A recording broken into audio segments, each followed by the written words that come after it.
1 month after I buried my only son, I returned to the cabin I built with my own hands in the mountains to prepare it for winter. When I arrived, I saw smoke rising from the chimney of a cabin that had been locked tight. I moved closer to the window and was stunned to see my daughter-in-law sitting inside with my son's close colleague. I slipped into the workshop, turned on the hidden recording system, and what I heard left me frozen. In that moment, I understood everything had been planned. But they didn't know. I would be the one to make them destroy each other. Take a breath with me. Before the journey begins, please drop a comment and share where you are tuning in from today. Your support by liking and subscribing helps these messages reach more hearts. While some details are creatively adapted for storytelling and your reflection, the core lesson is what I truly hope stays with you. 1 month after I buried my son, I was driving up the mountain road in the dark to winterize a cabin I had built with my own hands, and I was telling myself that was the only reason I was going. My name is Eugene Calloway. I am 64 years old, a retired carpenter, the kind of man who has spent his life making things that last, and who does not know what to do with himself when he cannot fix the thing that is broken. The cabin at Harrow Peak was mine to winterize. That was the practical truth. I needed to drain the water lines before the hard freeze came in. I needed to check the shutters on the north-facing windows, the ones that take the full weight of the January wind, and I needed to make sure the door seals were sound. These were real tasks. They needed doing.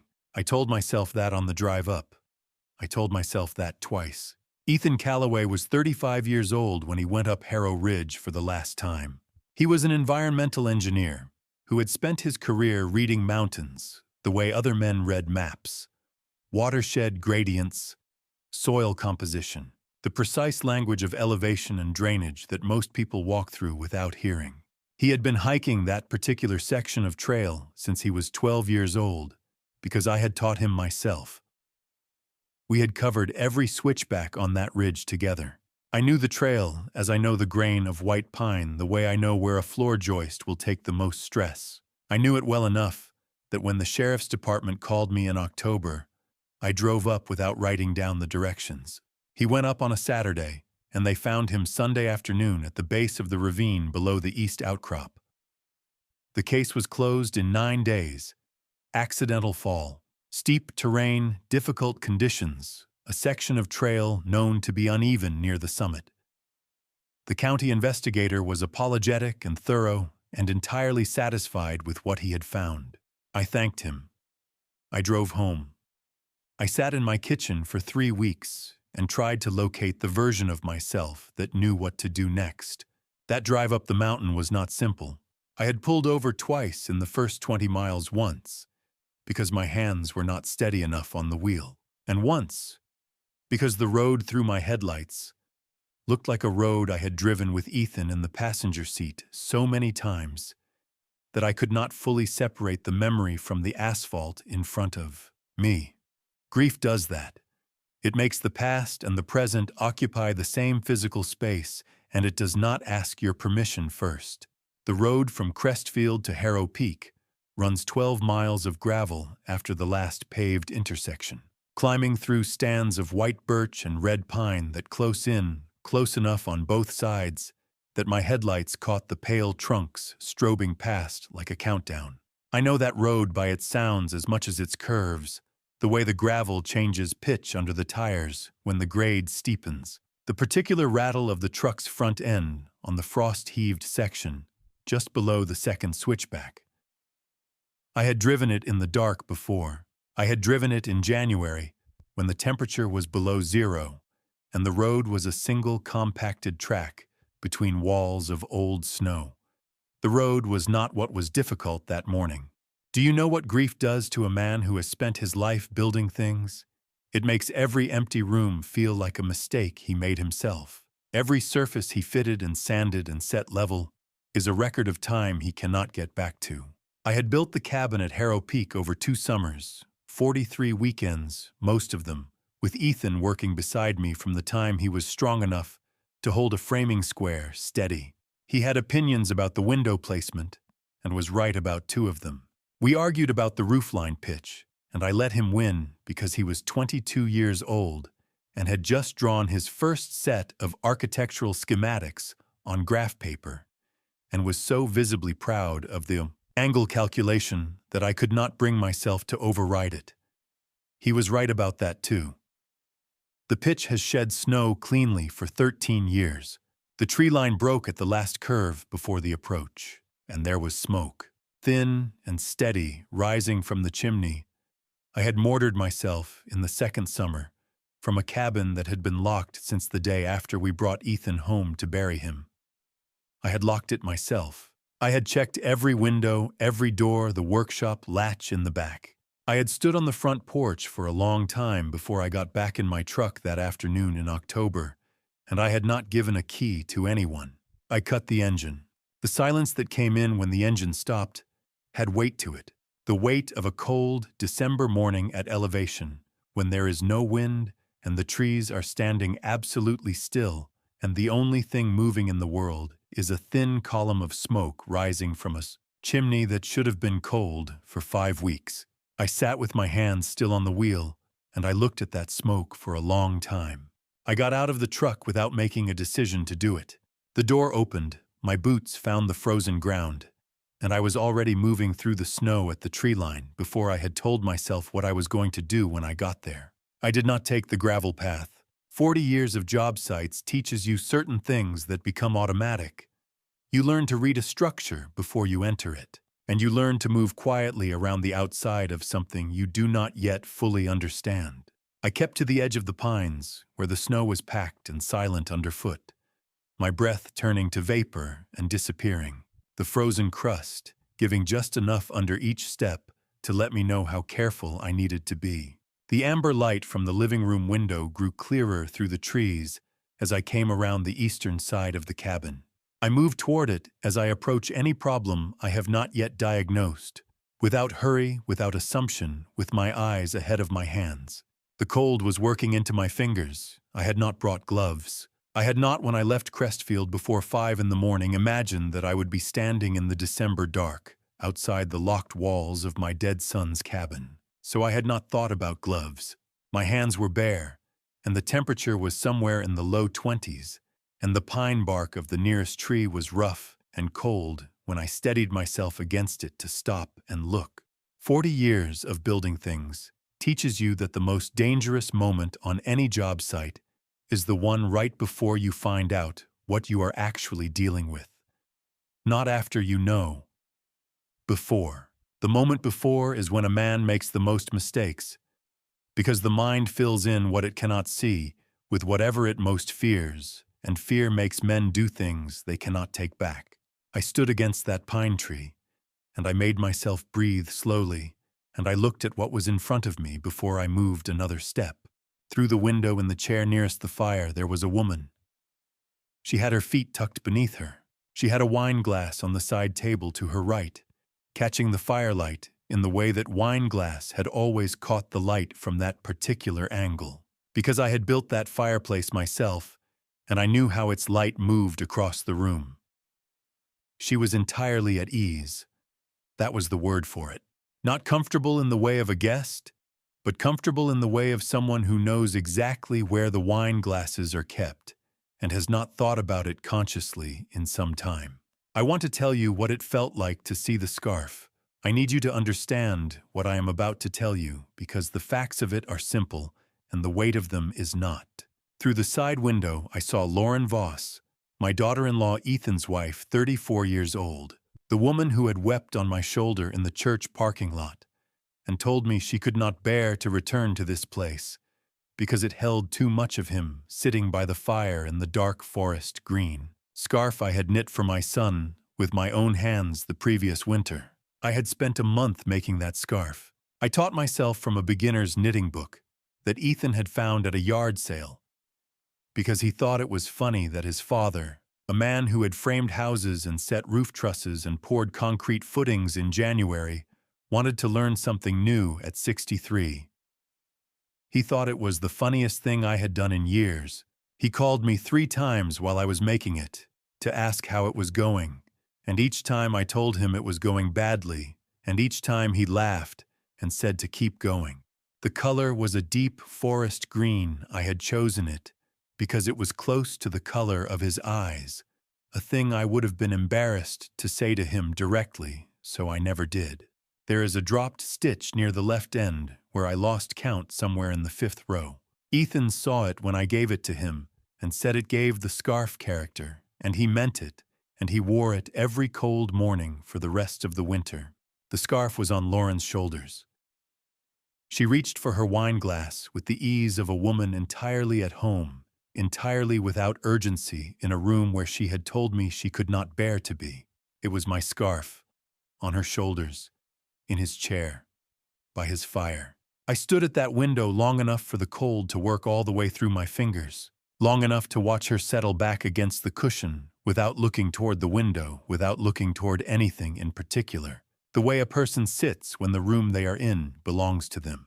And then a second figure moved through the hallway behind her, broad-shouldered, unhurried, moving through the interior of the cabin with the same ease she had the ease of someone who knew the floor plan, who had not needed to find the light switch. My hand went flat against the cabin wall. I knew him before he turned around. That is the part I have never been able to shake, that I recognized the way he moved through my son's house before I saw his face.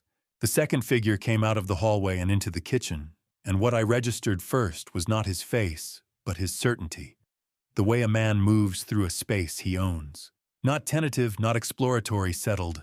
He crossed to where Lauren was sitting and placed his hand on the small of her back, and that gesture told me everything I needed to know about the duration of this, before I had even identified who he was. That hand was not the hand of someone new to this room. That hand had been in this room many times, and then he turned toward the kitchen light. I need you to understand what Marcus Hale looked like at my son's funeral. I need you to hold that image in your mind before I tell you what I saw through that window. Because what I am about to describe only lands with its full weight if you can see him standing at that graveside first. Marcus Hale was 39 years old, an environmental compliance consultant, broad-shouldered and composed. The kind of man who takes up the correct amount of space in a room without appearing to try. He had flown in from out of state for the service. He had stood at the lectern in the United Church and read from Ecclesiastes in a voice that did not waver. To everything there is a season. He had said those words for my son, in front of my son's friends and colleagues and the neighbors who had known Ethan since he was 12 years old, riding his bicycle on the road below the ridge. Afterward at the graveside, he had gripped my hand with both of his and looked at me directly and said that Ethan was the finest person he had ever known. I had believed him. I had been grateful for it. I had thought, standing there in the October cold, with my son's casket 6 feet away, that at least there was this, that Ethan had been known and valued by the people around him. 9 years. He had worked alongside my son for 9 years. I stepped back from the window. I did not make a sound. I am a carpenter, and I know how to move without disturbing what is around me.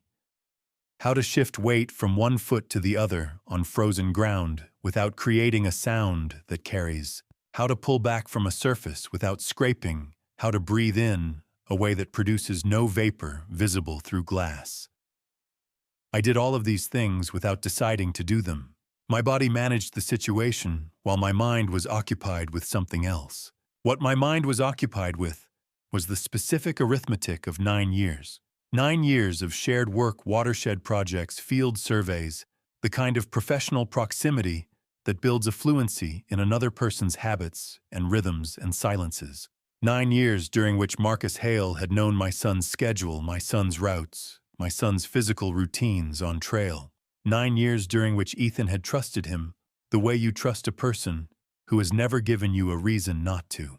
What do you do when you are standing in the dark outside a window, and what you are looking at cannot be undone by anything you do next? There is no action available to a man in that position that does not make something worse. I could have gone to the door. I could have knocked on it. I could have walked into the cabin I had built and stood in its living room and asked 2 people who had attended my son's funeral to explain to me what they were doing in his chair by his fire. And they would have explained it. They would have had an explanation ready, because people who do what they had done do not arrive at a dead man's locked cabin without having considered the possibility of being seen. I knew that without being told. I am not an educated man in the formal sense, but I have spent 64 years paying attention to the structures around me, physical structures, human ones, and I understand how weight is transferred, how a load-bearing surface behaves when it is carrying more than it was designed for. What I was looking at through that window was a load-bearing lie, and I understood that walking through the front door would only redistribute the weight. It would not remove it. So I did not go to the door. I stood in the shadow of the tree line, and I thought about a thing I had never told Ethan. I had built this cabin over 2 summers, and I had built into it certain things that I had not mentioned to him, practical things, a builder's habit of anticipating what a structure might need before it needs it. One of those things was in the workshop at the rear of the property. I had installed it the previous winter in the months before Ethan's death, and I had tested it, and I had not told him because there had been no reason to yet. There was a reason now. I moved away from the side window without sound, keeping to the shadow of the pines, and made my way around the eastern corner of the cabin toward the rear of the property. The workshop door was 40 feet ahead of me through the dark. I already had the key in my hand. The workshop door opened on the first turn of the key, the way it always had, the way I built it to. I pulled it with the same steady grip I have used on 1,000 job site doors, weight forward, wrist level, no jerk, but this time my hands were shaking. And I noticed that the way you notice weather changing as a fact, without judgment, as information about what the morning was going to require of me. The cold came out first. A workshop that has been closed since October holds its cold, as stone holds it, not the moving cold of outdoor air, but the still cold of a sealed space, the kind that settles into surfaces and stays. I stepped inside and stood without touching anything for a moment, letting my eyes adjust and letting the room be what it was. It was exactly as Ethan had left it. Sawdust on the bench, undisturbed, the fine, pale dust of white pine that accumulates whether you are working or not, because a workshop holds it in its grain and releases it slowly over time. His drafting notes were still pinned above the router table, 3 sheets of graph paper, with his precise architectural hand-marking dimensions and tolerances for something I had never asked about, because I was going to wait until he showed me himself. A wood-handled chisel lay on the bench at an angle that meant he had set it down mid-thought and intended to pick it up again. The room was a record of a man who had stepped out and not come back, and every surface of it was something I had built or fitted or chosen, and the combination of those 2 things, his presence. My construction was harder to stand inside than I had prepared myself for. You have to understand what it means to build something with your own hands for someone you love, and then stand inside it alone. It is not the same as losing the person in the abstract. It is losing them in the specific, in the nail spacing and the window placement, and the particular height of the workbench that I set at his height, not mine, because this was his space, and I was only ever its maker. I gave myself 60 seconds. That is the number I had settled on in the truck, 60 seconds to feel what the room required me to feel, and then I was going to work. I counted it roughly the way I count anything that matters, and at the end of 60 seconds, I crossed to the east wall. The recessed panel was exactly as I had left it, flush with the wall surface, the seam barely visible if you were not looking for it, which no one had ever been because I had framed it myself and painted it myself, and had not mentioned it to Ethan when I built it the previous February. I had wired that panel on a February morning, while Ethan made coffee downstairs and argued with me through the floor about conduit routing. His voice rising through the boards, certain he was right.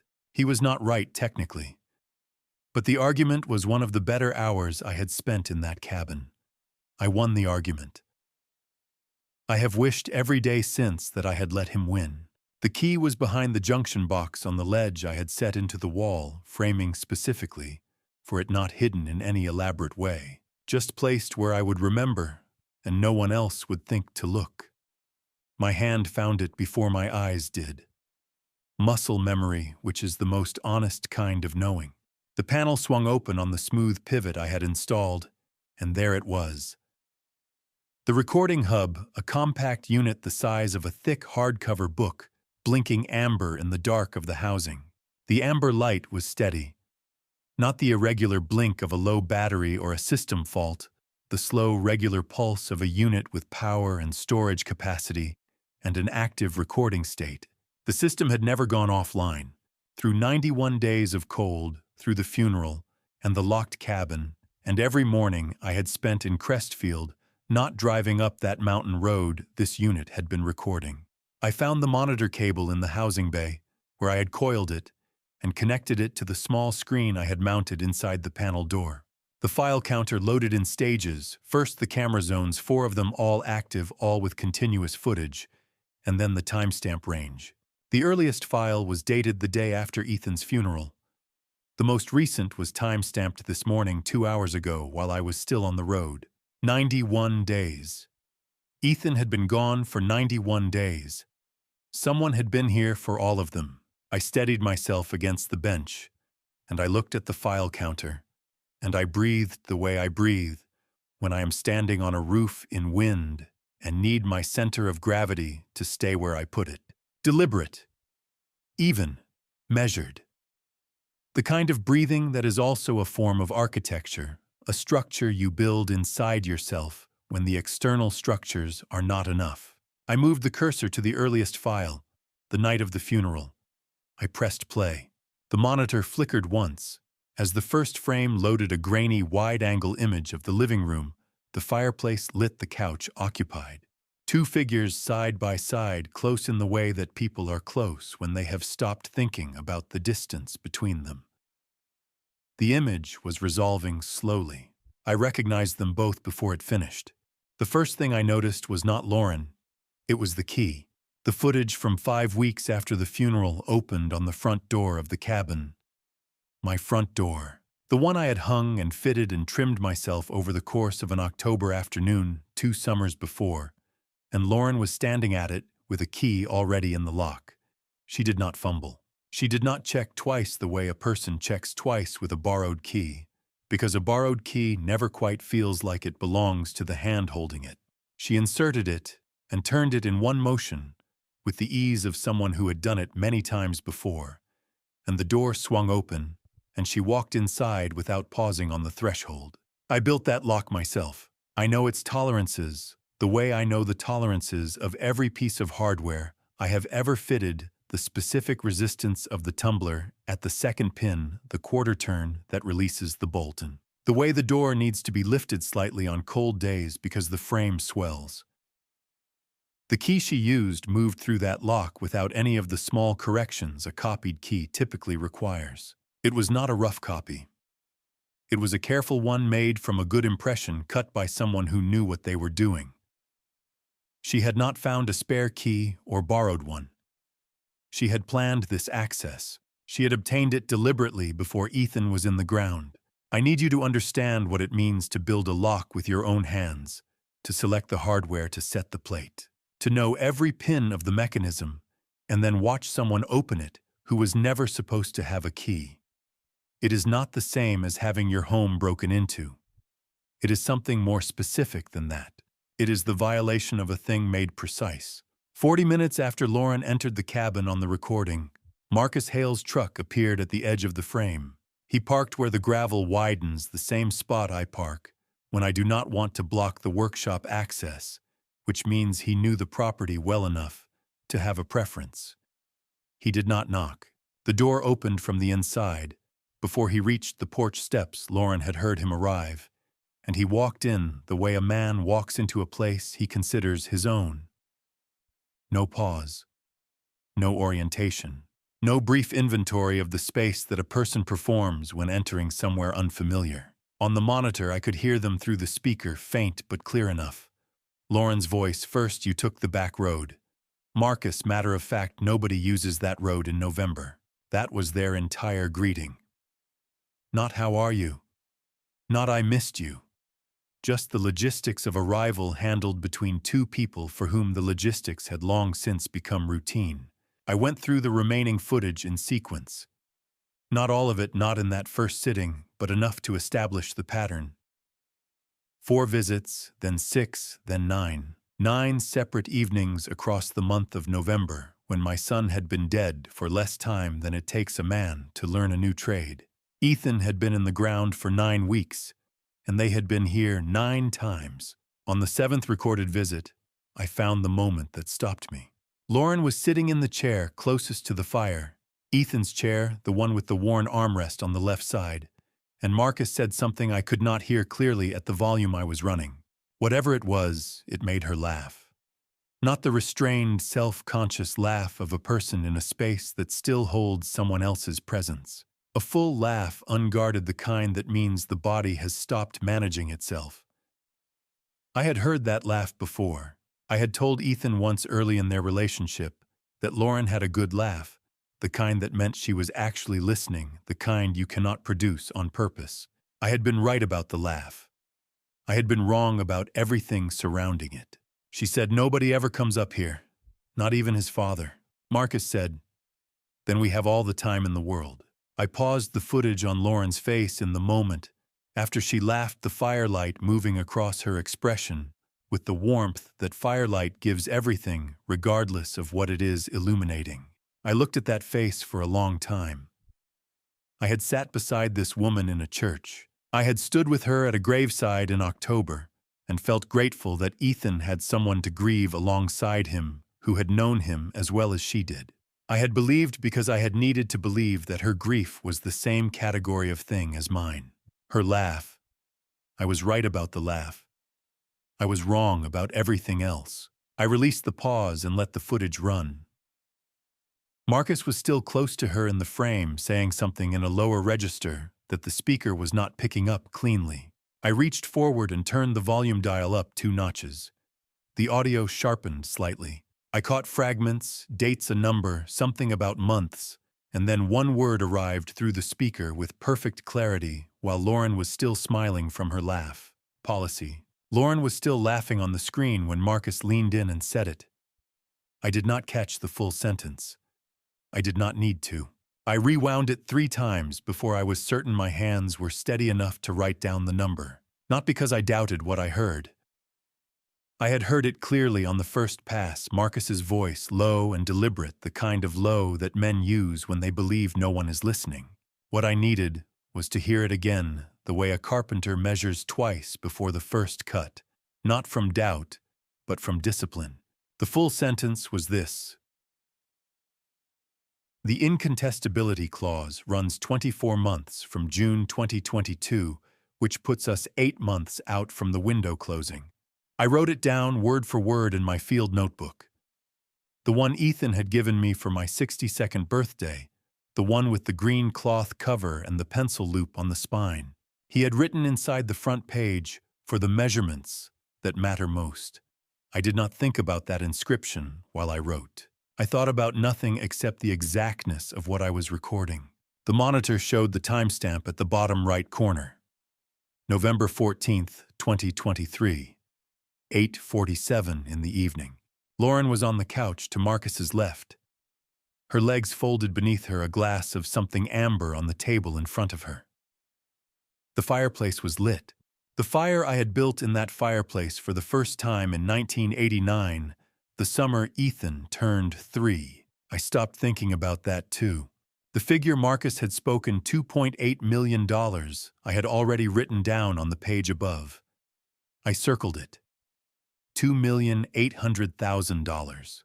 Then I circled the phrase incontestability clause and drew a line connecting the 2 circles the way I draw lines on a blueprint between components that must bear weight together. Here is what that phrase means. In plain terms, an insurance policy once in force for 2 years cannot be contested by the insurer on the basis of fraud or misrepresentation. Whatever had been written on the application in June 2022, whatever had been declared or omitted after 24 months, it became legally unassailable. The window Marcus described was not a metaphor. It was a countdown. Ethan had died in October 2023, 16 months into that window. I set down the pencil and looked at that line for a long time. Then I pulled the small thumb drive from the drawer beneath the monitor, the drive I keep for off-site backups of workshop project files, and I began the copy. 4.3 gigabytes of footage. The progress bar moved at the pace of something that does not know it is being watched, steady and indifferent. I watched it move. I did not move myself. The pine resin smell of the workshop had faded sometime in the night. What I smelled now was the cold that had been settling through the floorboards for hours. The kind of cold that does not announce itself, but simply arrives. 91 days. That was how long the footage ran. 91 days of a dead man's property occupied by the two people who had stood at the front of his funeral and received condolences from his colleagues, his neighbors. The woman who had taught him piano at age 9. The progress bar reached 100% at 4:17 in the morning. I put the drive in my front breast pocket, buttoned the flap, and sat for a moment in the chair. Not from sentiment. I sat because I wanted to think through the next sequence without error, the way you think through a load-bearing calculation before you commit to the cut. You do not get to undo a beam once it is shortened. I am telling you this so you understand that what I did next was not grief. Grief was there somewhere beneath the surface, the way groundwater is always there beneath a Vermont field in November. But what I was operating from in that room at that hour was something quieter and more structural.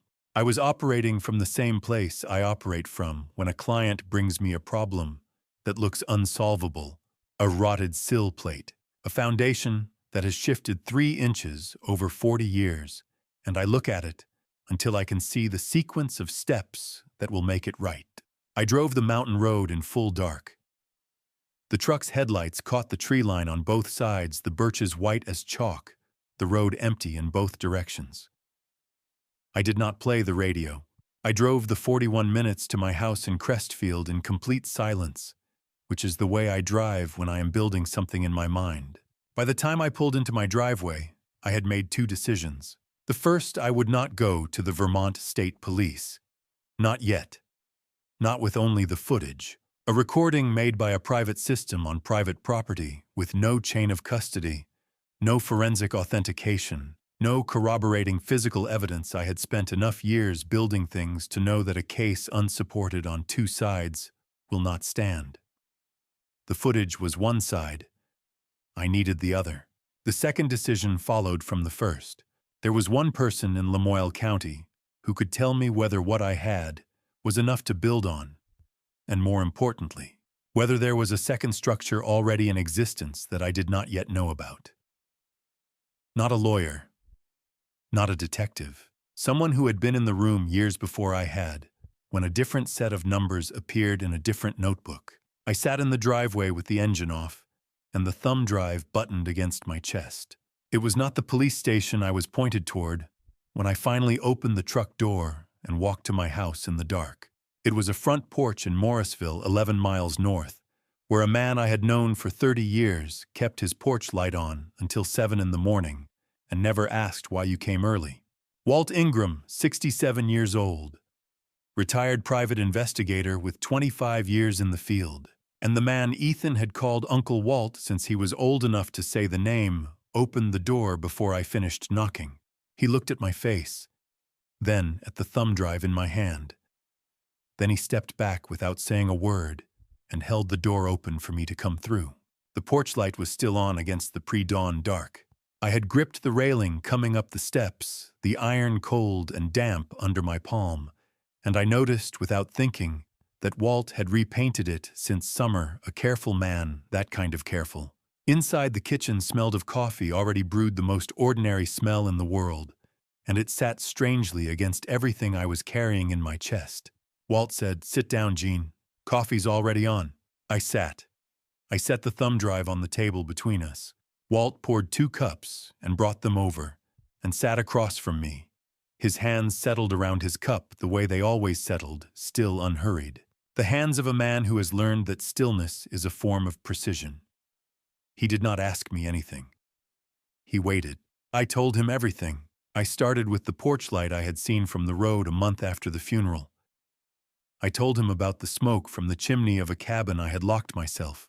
I described the workshop, the hidden recording system Ethan and I had installed 3 summers ago, for equipment insurance, the blinking amber LED that told me the system had never stopped running. I told him about the 91 days of footage, about Lauren's key cut to fit a lock I had built with my own hands, and about Marcus arriving 40 minutes behind her on that first November evening. I told him about the 9 visits, about Lauren's laugh, about the way the 2 of them moved through the cabin like people who believed the property had already changed hands. I had driven 40 minutes in the dark to sit at Walt Ingram's table, and the hardest part was saying Ethan's name out loud in a room where someone else could hear it. Not because Walt was a stranger to that name, because saying it in that context, in the context of what those recordings showed, made something true that I had been holding at a slight distance since the night I found the footage. It made it true the way a nail-set flush makes a joint true, no more give. Walt listened to all of it, without expression, without interruption. When I reached Marcus's words about the incontestability clause, 24 months from June 2022, 8 months remaining, 2.8 million, Walt's eyes moved once to the thumb drive on the table, and then back to me. That was the only movement he made. When I finished, the kitchen was quiet, in the way that kitchens are quiet at 6:45 on a December morning, a specific silence that has weight and texture to it. Walt looked at his coffee cup. He looked at it for what I counted as approximately 12 seconds. Then he said, "Did they ever say his name on the footage?" I said, "Not once." Walt nodded, as if this confirmed something he had already suspected. Walt had spent 25 years finding what people tried to hide. Handing that problem to someone who already loved the person that changes everything about the assessment. It meant that Walt's assessment, when it came, would not be softened by professional distance or hardened by detachment. It would be exactly what it was, the judgment of a man operating at the intersection of grief and expertise, which is a different instrument than either one alone. He spoke for perhaps 4 minutes. He told me that what I had on the drive established fraud conspiracy, with strong supporting evidence, premeditated access to secured property, a documented timeline of repeated occupation, and an explicit on-camera discussion of financial motive tied to a specific policy window. He said that in a civil proceeding, I was holding something substantial. In a criminal proceeding for the charge that fit what I knew had happened on that ridge, for the charge that named what had been done to my son, the footage built motive and planning. It did not place either of them on the mountain. He said, "What you have will put them away for fraud. But for what you know they did, you need something from the mountain." What does it take to build a murder charge? I thought I knew the shape of it going in. Walt showed me exactly how far I still had to go. And he did it in the same tone he used to describe a hardware problem, without apology and without ceremony. Because that is the only useful way to describe the distance between where a man stands and where he needs to be. I sat with that for a moment. The gap he had named was real, and I had known somewhere beneath the drive home and the cold clarity of the morning that a gap existed. Hearing it spoken did not surprise me. It settled something the way a level confirms what your eye already suspects. Walt set his cup down on the table. He looked at me directly. "Tell me about what Ethan had with him that day," he said. "The thermal bottle he always carried on long hikes. Where is it now?" I told him I had assumed it was logged with the trail recovery team. Standard procedure. Personal effects cataloged at the scene. Walt shook his head slowly and did not explain why. Walt said, "It wasn't logged as gear, Gene. It was logged as evidence." I had assumed the wrong thing for 3 months. He explained it without ceremony, the way he explained everything, directly, in order, with no space wasted on what I already knew. When first responders reached Ethan at the base of the ravine, the protocol for an unwitnessed fall at elevation required collection of all personal items near the body. Not as an investigation, as a procedure. A formality built into the response, so that if questions arose later, the record was clean. The thermal bottle, The matte green one with the dented base that Ethan had carried on every long hike since he was 19 had been sealed, on-site bagged, logged into Vermont State Police evidence storage, and refrigerated. Any residue inside it had been sitting in a controlled environment since the afternoon of October 7th. No one had run the contents. There was no reason to. The case had been ruled an unwitnessed fall within 48 hours, and once a case closes, the evidence sits until someone files a request to access or release it. 3 months of clean, cold storage. No degradation, no tampering. No one had even looked at it since the day it was received. 3 months. The bottle had been sitting in a refrigerated evidence locker for 3 months, while Lauren filed the insurance paperwork and Marcus flew back to Chicago, while I drove that mountain road in the dark, believing I had nothing. While I stood at a workshop window watching footage on a monitor the size of a hardcover book, Walt let that sit for a moment. He was good at letting things sit. Then he reached across the table and pulled a notepad toward him. He wrote 2 things, a name and a direct number. His handwriting was the same as it had always been, even unhurried. The letters formed the way a man forms them when he has written important things down for a long time and learned not to rush the pen. He slid the notepad across the table to me. "That's my contact at the Evidence Bureau," he said. "He owes me a professional courtesy, and he is someone who understands how to handle a quiet inquiry. You call him, you tell him I sent you, and you ask about the Callaway Trail recovery inventory." I looked at the name. I read it twice, fixed it in my memory, and pushed the notepad back across the table toward Walt. He did not react to that. He simply left it where it landed. Walt Ingram had spent 25 years finding the thing that was already there, waiting to be found. That morning, he handed me a name on a notepad and gave me the only instruction that mattered. "I want you to understand what that felt like, not as relief, because relief implies the weight has lifted and it had not. It felt like the moment you locate the load-bearing wall in a structure you have been trying to understand. Nothing moves yet. But now you know where to put your hands. When you have what you need," Walt said, "you call me first. Not the troopers, not a lawyer, not anyone else. Me."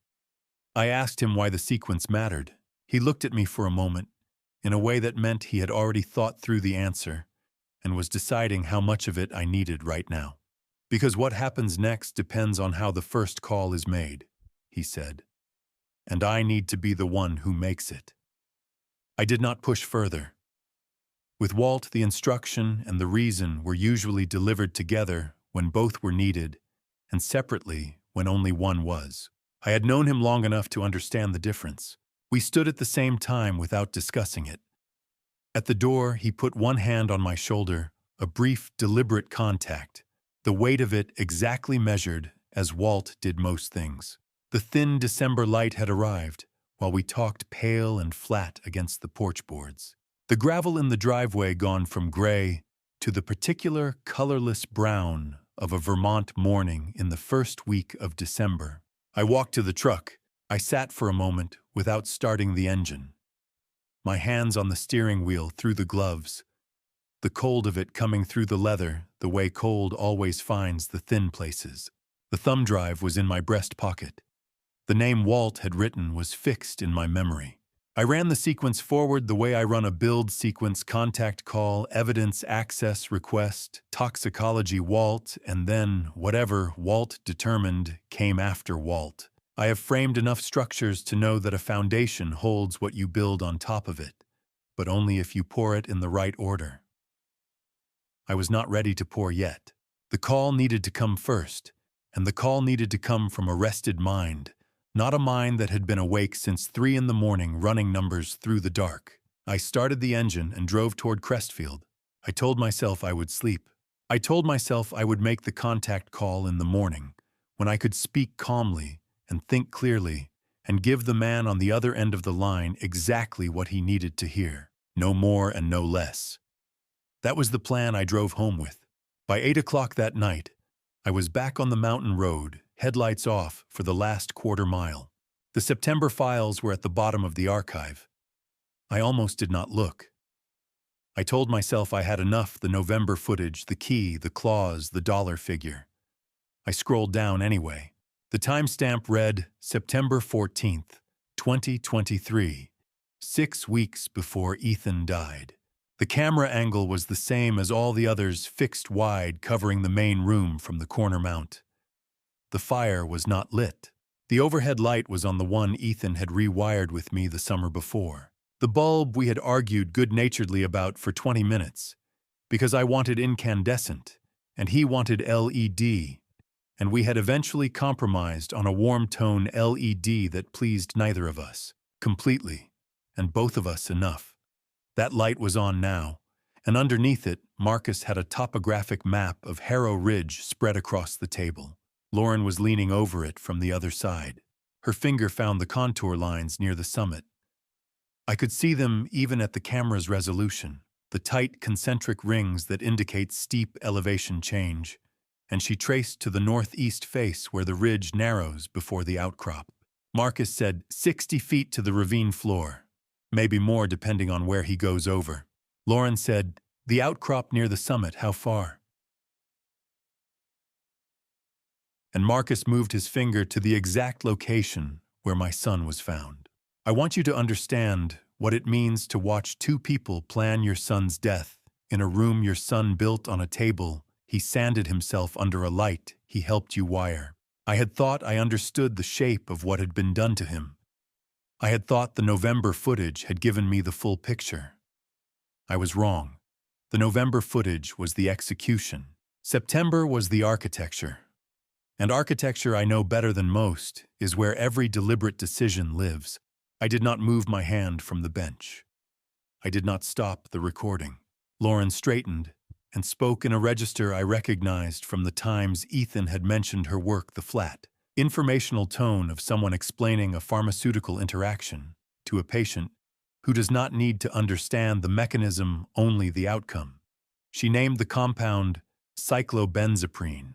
She explained the dosage range, the delivery method: dissolved, tasteless, colorless, in a thermal bottle of water, and the physiological effect at altitude: progressive muscle weakness, compromised balance, impaired coordination, beginning approximately 40 to 60 minutes after ingestion. She said, in his water at elevation, he won't know anything is wrong until his legs stop working. Marcus asked, how long does it take? She said, long enough to reach the outcrop, not long enough to come back from it. She knew the dosage. She knew the elevation. She knew exactly how long it would take. Lauren had done the arithmetic on my son's life and arrived at a number she was satisfied with, and she had done it at a table in a cabin where Ethan had eaten breakfast 100 times. The recording continued for another 4 minutes. After that exchange, logistics timing the fraudulent prescription at an out-of-county clinic with no prescribing history. I watched all of it. I owed Ethan that much to witness what had been planned for him without looking away. When the file ended, I sat in the dark of the workshop, and I let myself be a father for a few minutes. Not a carpenter with a problem to solve. Not the man with 2 thumb drives and a contact name. Just a father who had lost his son, who had watched his son be taken from him by 2 people who had sat in this boy's chairs and eaten at his table and stood at his grave with practiced expressions of grief. I let that be real for as long as it needed to be real. Then I put it away, the way you put away a tool you are not ready to use, yet carefully with intention, in a place you can find it again when the time comes. I copied the September files to the second drive.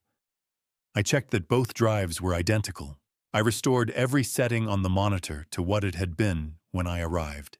Checked the panel, checked the door, and walked out of the workshop into the cold air of a December night at 3 in the morning. The mountain road was empty. I drove the first quarter mile without headlights, navigating by memory and the pale outline of the tree gap the way I had driven this stretch of road for 30 years. When I reached the main road, I turned the headlights on and drove south toward Crestfield without stopping. 2 drives in my breast pocket. The weight of them real and solid through the fabric. The weight of what was on them a different kind of specific, a weight that had no unit of measurement. I knew. I had the footage, I had the planning session, I had the compound, the dosage, the method, the motive, and 89 days of documented occupation. What I did not yet have was the thing that would anchor all of it in a court of law, in a way that could not be dismissed or challenged or quietly closed a second time. To get it, I would need Lauren to believe I was still only what I appeared to be, a 64-year-old retired carpenter who missed his son and did not understand what had happened to him. 2 drives in my pocket, the whole shape of it finally complete. But I knew that what I had was still not what would end it, not the way it needed to end. What came next required me to look Lauren Voss in the eye and let her believe I was still just a grieving old man who missed his son. I have been a carpenter my whole life. I know how to measure twice before I cut. That Tuesday morning, I measured my voice 4 times before I dialed. Not the words were simple enough, ordinary grief-errand language that any father might use. It was the register underneath the words that required the work. Too flat, and it would read as controlled, which it was, but which it could not appear to be. Too raw, and Lauren would hear performance, because she knew what raw sounded like, had been watching it in me since October. What I needed was the middle register, tired, slightly adrift, the voice of a man still finding the edges of a loss that has no clean perimeter. I had been that man for 2 months. I simply needed to let him speak. I dialed on a Tuesday at 9 in the morning. Lauren picked up on the second ring. Her voice was warm and careful, in equal measure the specific warmth of someone who has prepared for a call they were expecting, even if they did not know its timing. I told her I had been thinking about Ethan's field notebooks, that I believed he kept some at her place, and that I would like to pick them up when it was convenient for her. She said, "Of course, come whenever you're ready, Eugene. I've been wanting to see you." I said I would come the following week. She said that would be fine. She said she was glad I had called. I thanked her, and we ended the call, and I sat at my kitchen table for a moment with the phone face down on the wood. The smoothness of it, the preparation underneath her warmth, was something I registered and set aside without reacting to. I had expected it. What I had not expected was the texture of my own voice on that call. How much of what she heard was real. The tiredness was real. The loss was real. The wanting to see something of Ethan's was real. I had thought the performance would feel like acting. It felt instead like a foundational wall doing 2 jobs simultaneously, holding up 2 separate floors. Have you ever had to perform a version of yourself that was true in all the ways that mattered and false in the one way that counted? That is what I did at Lauren Voss's kitchen table 1 week later. I want you to understand the distinction because it mattered to how I kept myself upright through it. She had the notebooks on the table when I arrived. 3 of them, Ethan's handwriting on the covers in his precise small capitals. The kind of handwriting a man develops when he has spent years writing in field conditions, where space is limited and accuracy is everything. Lauren touched the top cover once with 2 fingers, carefully, reverently, at a moment that was exactly right for such a gesture.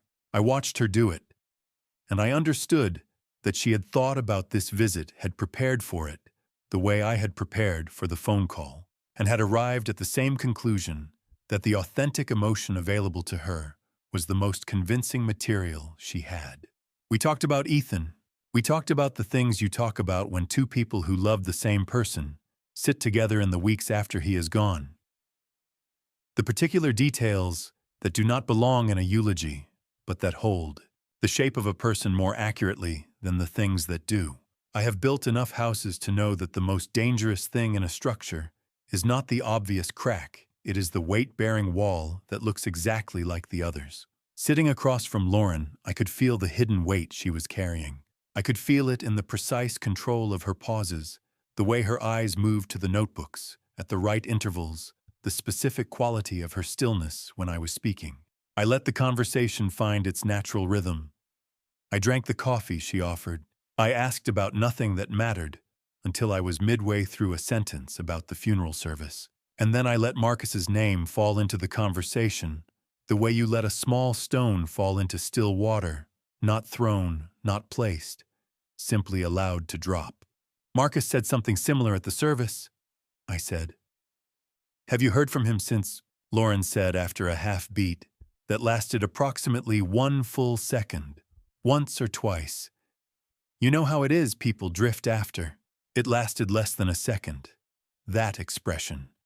But I had been waiting 3 weeks for it, and I did not miss it. It was not fear. It was not guilt. It was the expression of a person doing arithmetic, rapid, internal, invisible, to anyone who had not been looking for exactly that calculation. She was measuring whether my mention of Marcus was accidental, the natural drift of a grieving man's conversation, or a probe. She was measuring me, and I recognized the process because I had been running the same calculation about her since I sat down. I finished my coffee. I picked up the notebooks. I thanked her for keeping them safe, and I said that Ethan had kept everything in notebooks, always had, even as a boy. Lauren said he was so careful about things like that. Her voice was steady and warm and gave me nothing further. I carried the notebooks to my truck under one arm. Their weight specific and familiar against my ribs, 3 volumes of my son's working life, now also props in a performance he would never know about. I drove until I reached the Irving station outside Morrisville. I pulled in and sat with the engine running and the notebooks on the seat beside me. I was not stopping for gas. I was stopping because I needed to make a call before I drove any further, and I needed to think clearly before I made it. I paid cash. I drove to the next county before I bought the second one. 4 phones, 4 stations, 2 counties, 1 afternoon, and not a single card swipe between any of them. The Irving station was only the starting point. I had decided before I pulled in that the first purchase needed to be far enough from Lauren's apartment that a phone record search, if it came to that, would require a geographic leap, not a short walk. From the Irving, I drove north to Hyde Park, then east to Wolcott, then back through Morrisville on a route that covered just over 40 miles and took me into 3 different station chains.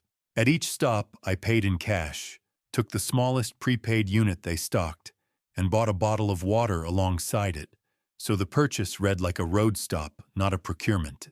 4 phones? You might wonder why 4. Because 2 people were receiving messages, and I needed enough rotation that neither of them could establish a send pattern from the numbers and enough remaining units in case one was compromised or one needed to go into the river. I have planned around failure since I was a journeyman carpenter. You carry twice the fasteners you think you need, and you never leave a job site with only one path out. Back in Crestfield, I sat at my kitchen table with the paper bag on the chair beside me and a notepad in front of me. I drafted both messages by hand before I typed either of them. The drafting took 40 minutes, not because the messages were long, but because every word needed to carry exactly the right weight. The first message was for Marcus. The second was for Lauren. Both were written to feel like a grieving man reaching out from the edges of an unresolved loss, asking questions that any father might ask, but each one contained a detail that would register differently for a person who was present than for a person who was not. I typed the first message into prepaid phone, one sent it to Marcus's number, and pulled the battery before the screen had finished confirming delivery. Then I typed the second message into prepaid phone 2 for Lauren.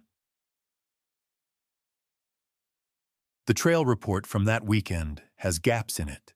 Did Ethan say anything to you about the outcrop? And pulled that battery too. Then I sat in the armchair by the front window and I waited. I thought about Ethan at 8 years old falling asleep in the truck on the long drive back from a hike. His head at the angle that only children can sustain, completely surrendered to sleep. The house had never been this quiet since October. I used the quiet the way I had been using everything else available to me as material. The silence was the trap doing its work.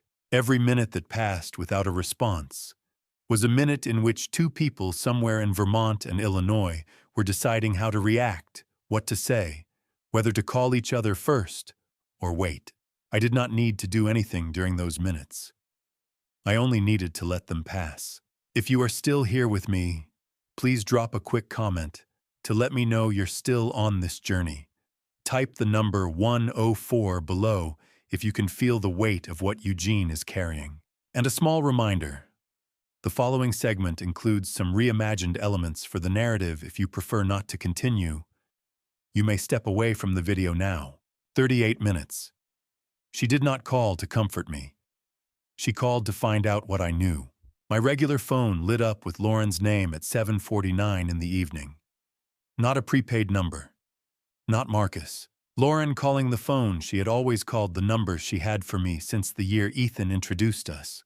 Her voice was warm and measured, and carried just enough weight of concern to be convincing to someone who had not spent 3 weeks studying her.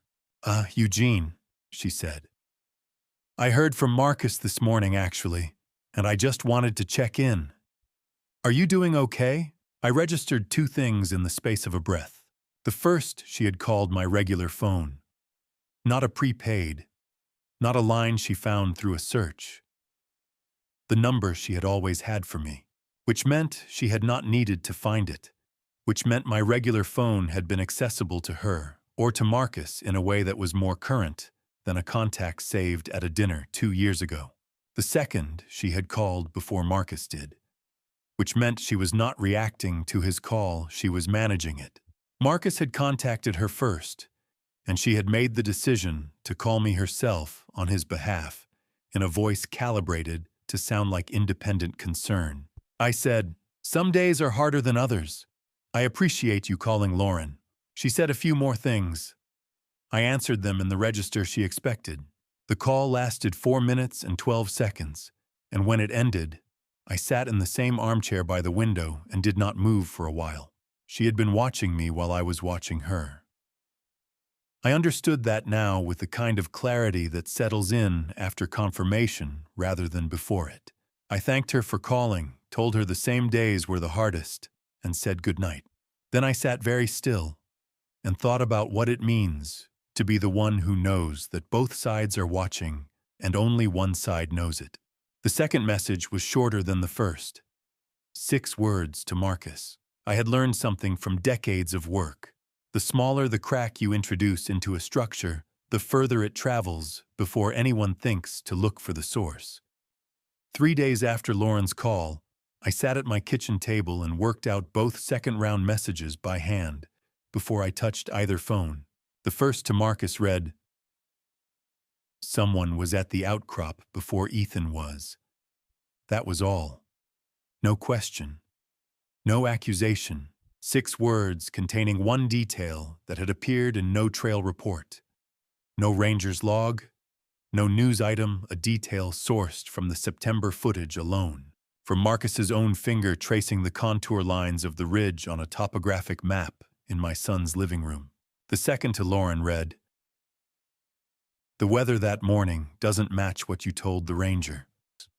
A different pressure point, aimed at the one inconsistency in her recorded statement that she could not resolve by comparing notes with Marcus because it was about what she had said, not what they had done together. I sent both messages within 4 minutes of each other, pulled both batteries, and returned the phones to the hardware store bag in the hall closet.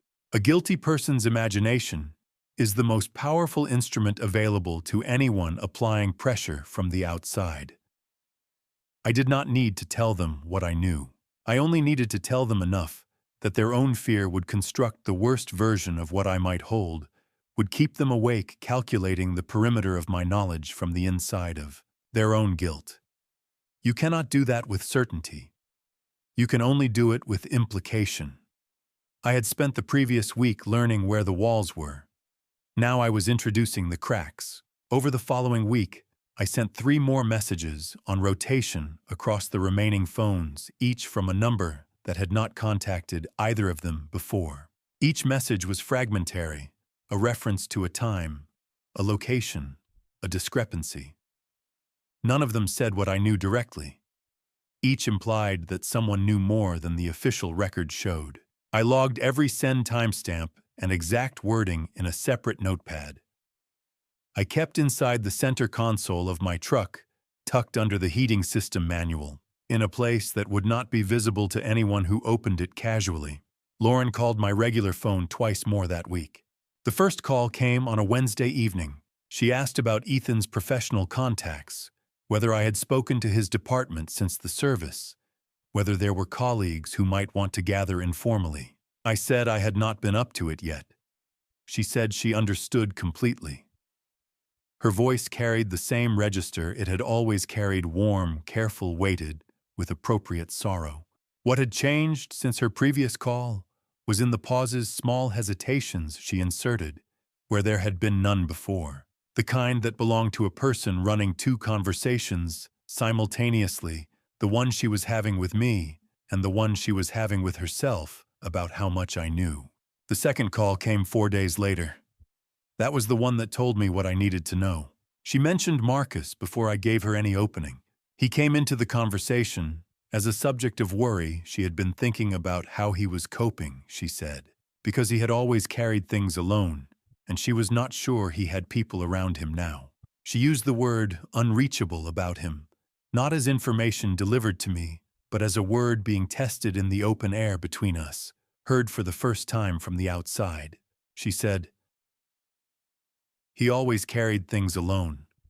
I don't think any of us really knew how to reach him." I said no, I suppose we didn't. I recognized what she was doing. On any job site, when something fails, when a beam gives, when a column shifts, the people nearest the fault line start moving away from it before anyone else has located the failure. They do not announce their movement. They simply begin to establish quietly and in advance a position from which they were never standing near the problem to begin with. Lauren was moving. She was doing it in the language of care and grief and concern for a troubled friend. But the direction was unmistakable. I let her finish. I said what she expected me to say. I thanked her for checking in and told her it meant a great deal. We ended the call the way we had ended all the others, warmly, carefully, two people managing what neither of us could say directly. I set the phone down and sat for a moment. 5 messages sent, 2 calls received. Lauren had revealed her direction. Marcus had gone quiet in a way that meant he was either paralyzed or moving, and the 2 responses looked identical from the outside until one of them broke. 1 message left. The last one. The one that would not use implication at all. I picked up the 4th phone and wrote it out on paper. First the way I had written all the others, but this one came out in 4 sentences, and when I read it back, I did not change a word, because it said exactly what it needed to say, and nothing more than that. I set the paper face down on the table. I would send it after I had done one more thing that could not wait. There was a question Walt had planted, without meaning to a single word, in a conversation 3 weeks ago, and I had been driving toward its answer ever since. I needed to go back up the mountain before I sent the last message. What I found there would determine whether the last message needed to say anything at all, or whether it had already been made unnecessary by something that had been sitting in a file folder since 2017. Walt had used one word I kept returning to carefully. Careful people do not start with the most difficult version of something. They start where the ground has already been tested and found solid. They learn what works before they scale it. I had been examining this situation from the middle, from Ethan's death, forward and backward simultaneously, and Walt's word had been sitting at the edge of my thinking since the morning I left, his kitchen waiting for me to turn and face it directly. I drove back up to the cabin on the 5th day of the messaging campaign, not to send anything that could wait, but because a question I had been carrying since Walt said that word had finally assembled itself into something I could act on, and the answer was either in the workshop archive or it was nowhere. The mountain road was dry for the first time in weeks, the gravel frozen to a firm surface that held the truck's weight without giving. I drove without the radio. The tree line was bare and pale on both sides, the birches standing the way they stand in January, indifferent to the cold entirely themselves, unchanged by what had happened in the valley below them since October. In the workshop, I unlocked the panel and navigated past the folders I already knew. Past November, past September, past everything I had already copied twice and locked in my truck. I scrolled to the earliest entries in the archive. August 2023. Files I had passed over on my first review because they had carried no surface tension, no map on the table, no planning language in the first 30 seconds that had made me keep watching. I had made a judgment call on those files. I opened one now with the volume already up. The footage was from a weekday afternoon in the second week of August. Lauren was on the couch, shoes off, entirely at home in the way she was always entirely at home here now. Marcus was in the chair by the window. Not the posture of a visitor. Not the orientation of a man still learning a room. Ordinary domestic conversation for the first 4 minutes. I watched the fifth. Lauren mentioned a name. She said it in a casual register, the way you say the name of someone who is part of a shared history, not introduced, just referenced, already known between them. The name was David Rowan. I went still. David Rowan, Lauren's first husband, a quiet man in his early 40s, who had worked in municipal planning for the city, who had a careful laugh and wore the same brand of work boots for a decade because he said there was no point in changing something that fit, had gone in a single-vehicle accident on a rural road outside Burlington in October 2017. I had met him twice at gatherings where Ethan and Lauren were still newly together, and introductions moved quickly. He had seemed like someone who paid attention. I had not thought about him since the year he died. On the monitor, Lauren was telling Marcus that David's settlement had come through in 6 weeks. She said the insurance company accepted the accident determination without a single question. She said the claim process was the most straightforward thing she had ever handled. Then she said, no one looked then. 1.4 million, and no one looked at anything. I did not move. I ran the arithmetic slowly, in order without skipping steps. October 2017 to October 2023, 6 years between them. 1.4 million to 2.8 million, the target doubled, the method unchanged. A single vehicle accident on a rural road accepted without investigation. An unwitnessed fall at elevation accepted without investigation. The same structure built twice, 6 years apart. The first one had worked so completely that she had refined it and applied it again on a larger scale. Ethan was not the beginning of this story. He was the second attempt by someone who had already succeeded once on a man who had a careful laugh and trusted her and walked away clean. I sat with that for as long as it required. Not the legal implications, those I registered and filed. What I sat with was the image of David Rowan, a man I had met twice and never thought to ask about again. He had died on a rural road in October 2017, and the world had accepted it and moved on, and Lauren had deposited $1.4 million and moved on too. And 6 years later, she had stood in a church and wept for my son in front of people who believed every word of it. I copied the August files onto a separate section of the second drive, clearly labeled time-stamped, isolated from the Ethan footage so there would be no question about which evidence related to which case. I checked both drives. I restored the panel settings. I stood in the doorway of the workshop for a moment before I locked it. Looking at the bench where the stool sat, at the monitor screen gone dark, at the spiral notebook still on the shelf above the router table where I had left it the first night. Then I locked the door and walked to the truck in the January cold. I sat for a long time before I started the engine. Grief was present, but it was not what I was working from. What I was sitting with now was something more angular. David Rowan had been dead for 6 years, and no one had asked a single question that might have changed what happened to my son. I had to hold that without letting it become the thing I was working from. Anger is a poor foundation. I had seen what it does to a structure built on top of it. I started the engine. I called Walt from the road. When he answered, I said, "She did it before." There was a pause on his end, not the pause of surprise. The pause of a man who has been waiting for a particular sentence to arrive, who has already prepared what comes after it. Walt said, "I know. Come to the house. There is something on the table you need to see." Walt had a folder on the table before I got there. His handwriting on the tab read, Rowan D. 2017. He had been waiting for me to find it because he had already found it himself.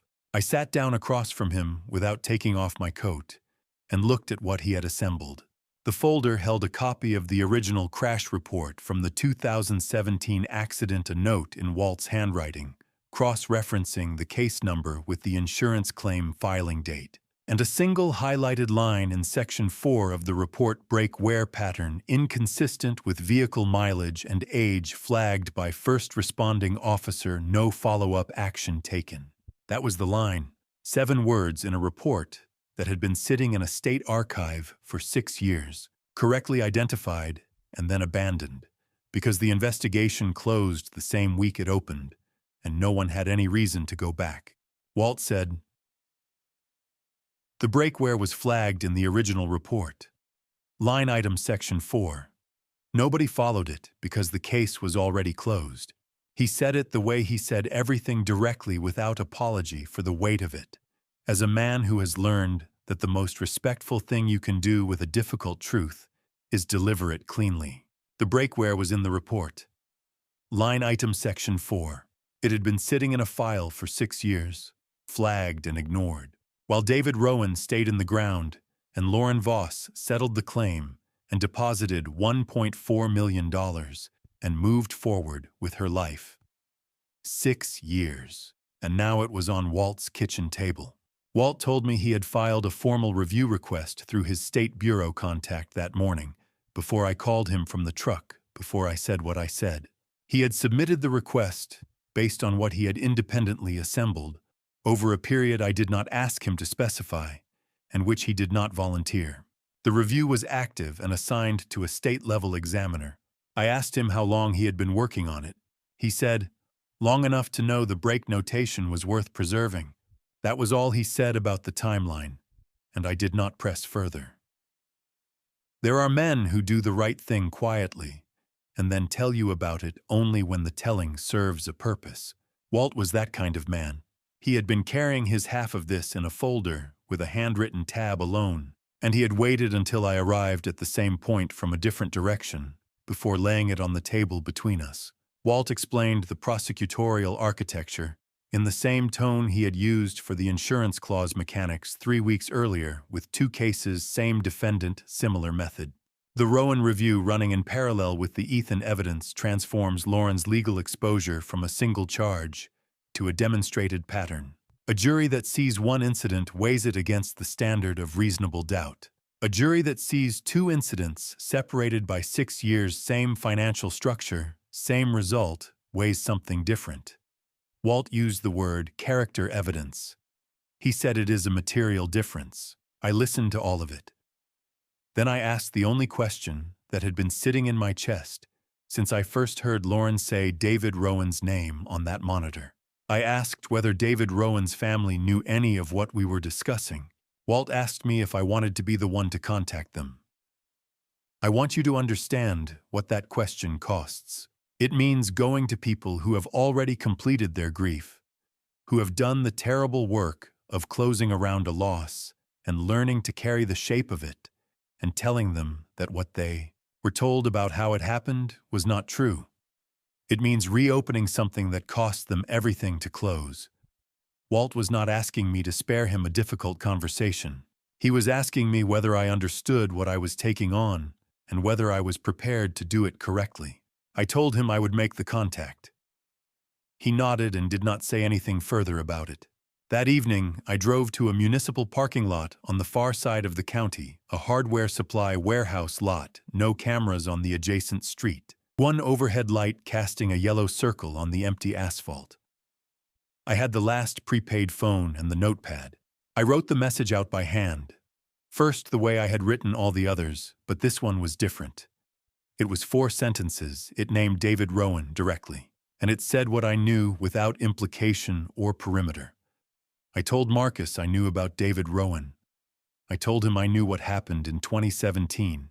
I told him I was asking him to consider whether his current position relative to Lauren had changed, given what I now held. I typed it, sent it, and pulled the battery for the last time. The phone went into the glove compartment. I drove home in the full dark of a January night. I had not slept past 4 in the morning since October. That night I lay down at 9 o'clock in my own bedroom, and I did not set an alarm because there was nothing left I could do before morning that I had not already done. Everything active was in motion. The Rowan Review, the VSP evidence inquiry, the footage on 2 drives in a locked drawer, and a 4-sentence message sitting on a phone in Chicago or Vermont or wherever Marcus Hale was when it arrived. I had built what I could build. The rest was no longer mine to carry. 4 days of silence. No call from Marcus. No call from Lauren. No response of any kind to anything. On the morning of the 5th day, Walt called me before 7. His voice had a different register than I had ever heard from him. She called within the hour. Not the next morning. Not after a day's consideration, within 60 minutes of that message reaching Marcus's phone. Lauren Voss was calling my regular number with a question about Ethan's hiking compass. She said she had found it in a drawer while going through some things, the small brass compass Ethan had carried since his first solo hike at 17, and she wanted to know if I would like it back. Her voice was warm and carried the appropriate weight of a person returning something precious. I said yes, of course I would appreciate that very much. She said she would set it aside. And then, within 2 exchanges, she turned the conversation to Marcus, noting that he had been acting strangely lately, difficult to reach, carrying himself differently than she was used to. And had I heard from him at all? I said, "People carry grief in strange ways, Lauren. I've found that out." She paused and said, "Yes, I suppose that's true." And then the call ended with the same warmth it had begun with, and I set the phone down on the kitchen table and sat with it for a moment. "Within the hour, I want you to hold that." She called within 60 minutes of that message reaching Marcus's phone. That is not concern for a compass. That is a woman monitoring a situation in real time and calling the most likely source of the pressure the moment the response arrived. The compass was the thinnest pretext she had used in any of our conversations, and its thinness told me more than its content. A controlled person uses a thin pretext only when they are moving quickly and do not have time to construct a better one. I wrote down the call in my notepad, the timestamp, the pretext, the specific language she had used about Marcus acting strangely, and then I set the notepad on the kitchen table and did not reach for a phone for 4 days. Those 4 days were not nothing. They were a specific kind of time that I had not experienced in the 3 months since October time in which I had nothing active left to do. Every move I had available had been made. The footage was copied and locked. The review request on David Rowan's file was submitted and active. The thermal bottle was in state evidence storage awaiting a formal inquiry. The final message had been delivered. I had notified the person closest to this case who was not me. What remained was Marcus's decision, and Marcus's decision was not mine to make or hurry. There is a kind of waiting that is work, and there is a kind of waiting that is trust. I had spent 3 months in the first kind, moving through a sequence of steps I had built myself, one foundation course at a time. Those 4 days were the second kind, and I had not known until I was inside them how much harder it is to wait on a structure you believe will hold than to keep building it with your own hands. A craftsman learns to trust the work eventually, or he never stops working, and the work becomes its own evasion. I made coffee in the mornings. I walked the property in the afternoons. I ate at a reasonable hour and slept without an alarm and let the days move at their own pace. On the morning of the 5th day, Walt called before 7. His voice had a register I had not heard from him in 30 years, of knowing him not urgency, not alarm, but a particular quality of weight. The voice of a man delivering news he has been holding carefully since it arrived and is now ready to set down. I was in the kitchen with my coffee when the phone rang. I answered on the second ring. He told me to come to Morrisville. When I walked into Walt's kitchen an hour later, there was a single page on the table, a summary note handwritten from his bureau contact, not an official document. Walt sat across from me and told me in sequence Marcus Hale's attorney had contacted the State Bureau that same morning. Marcus had come in voluntarily to Vermont State Police Troop C. He was asking for a cooperation agreement in exchange for a full statement. Marcus Hale walked into a police station voluntarily. The man who stood at my son's grave and read from Ecclesiastes walked into Vermont State Police Troop C and asked to make a deal. I put my hand flat on the table. I did not speak for a moment. Walt let the silence be what it needed to be. Then he told me that whatever Marcus said in that room, the footage on the 2 drives and the thermal bottle results that the VSP Evidence Bureau had already processed, would be there to corroborate it, that Marcus was not building a case so much as he was confirming one that already existed. The cooperation agreement would determine how much of the weight Marcus carried relative to Lauren. The evidence would determine whether the weight was sufficient. I asked Walt what Marcus had said. Walt looked at the page on the table for a moment. Then he looked at me. He said, "Enough," Walt told me. "But there's something in his statement you need to hear before anyone else does." Walt read from the page without preamble. Marcus had said that Ethan stopped on the trail to wait for him, that Ethan had turned around because he thought Marcus was struggling. He was helping. That is who my son was even at the end. Walt read the specific passage in his operational register, the same voice he used for breakwear notations and insurance clause mechanics.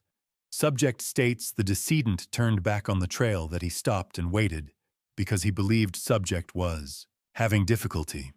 Subject confirms he was not having difficulty. I said, he turned around to help him. Walt set the page down and did not speak. I sat with that sentence for as long as it required. Not the forensic architecture of it, not what it meant to the case, those things I registered and filed in the same place I had been filing everything for 3 months. What I sat with was the image of my son on a trail he knew well in the cold of an October morning, stopping his own forward motion because he looked back and believed someone behind him needed something.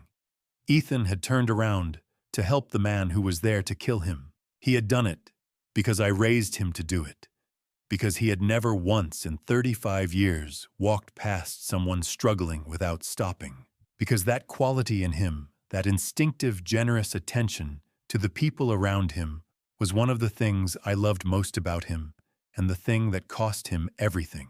He turned around to help him.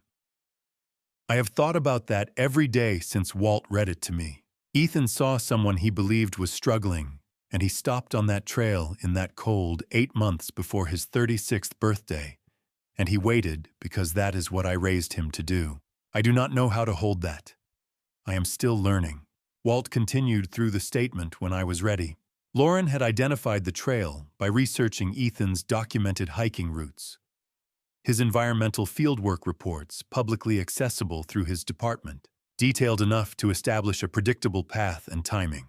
The cyclobenzaprine had been obtained through a fraudulent prescription filed in a neighboring state under a false complaint at a clinic with no prescribing history connecting to Lauren. She had directed every operational step.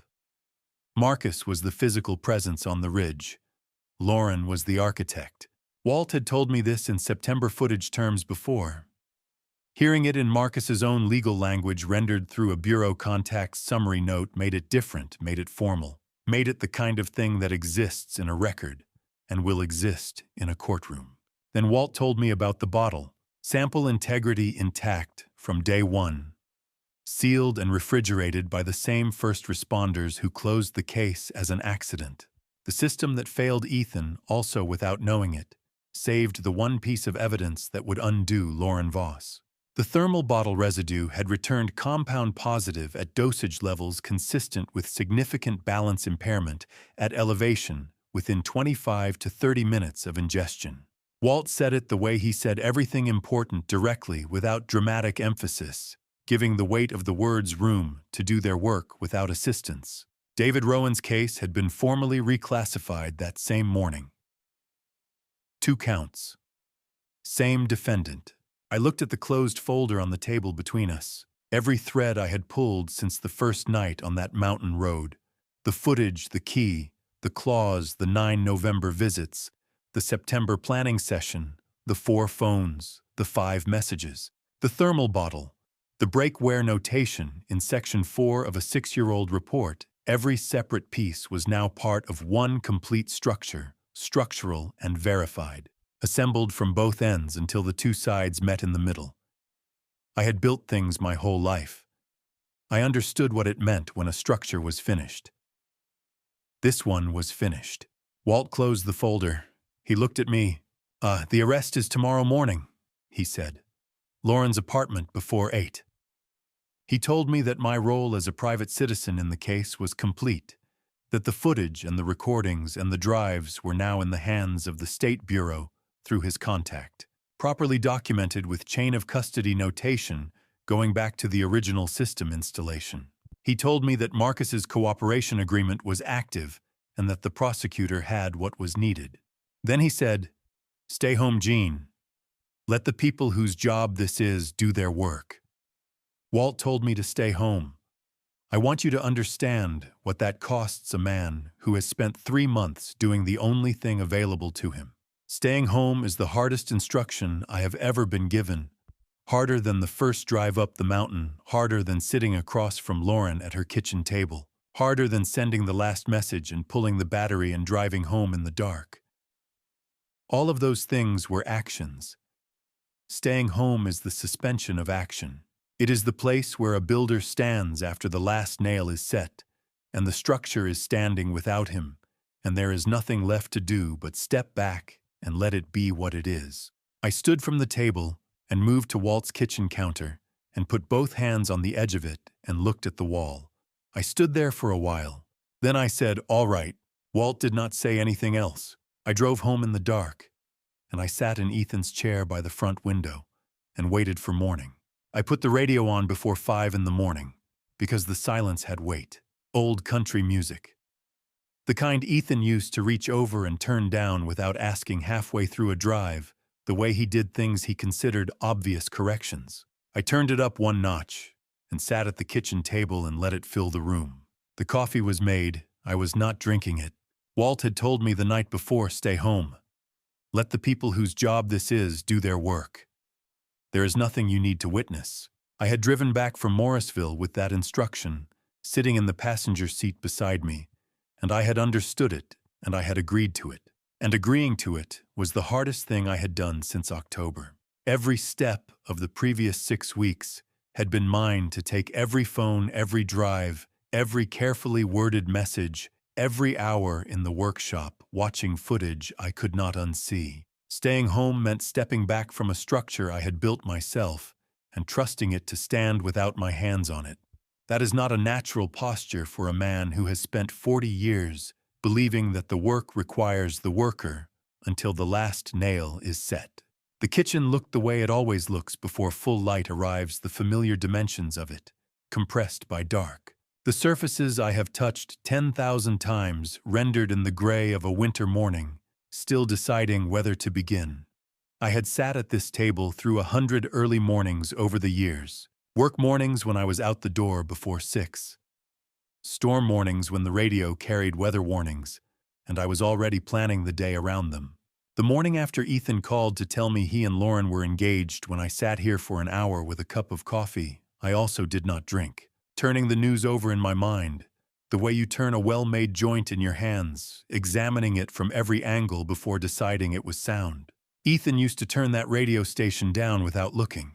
That was the whole memory, his hand moving to the dial in the middle of a sentence, adjusting the volume by exactly 1 notch, going back to whatever he was thinking about, as though the correction had been involuntary. I turned it up 1 notch in his memory and sat with the old country music at a volume that asked nothing of me, and I waited.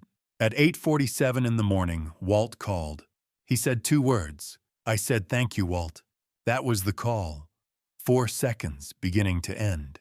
I set the phone on the table and looked at it for a moment, at the screen going dark, at the kitchen around it, at the coffee that had been cooling since before 6. 3 months of nights without full sleep. 6 weeks of phones and drives and footage and careful words. A thumb drive in a breast pocket in a December workshop. A letter behind the back panel of a pine dresser. Two names in a courtroom that had not yet been spoken with authority. All of it had been moving toward two words delivered at 8:47 on a Thursday morning in January. And now those words had arrived, and the kitchen was the same kitchen it had always been. And Ethan was still gone. I have thought about how to describe what that moment felt like, and the honest answer is that it felt like nothing I had prepared for. Not relief. Relief implies the weight has lifted, and it had not. Not satisfaction. Satisfaction implies completion, and what I understood sitting at that table was that the work of carrying this was not finished, only changed in its nature.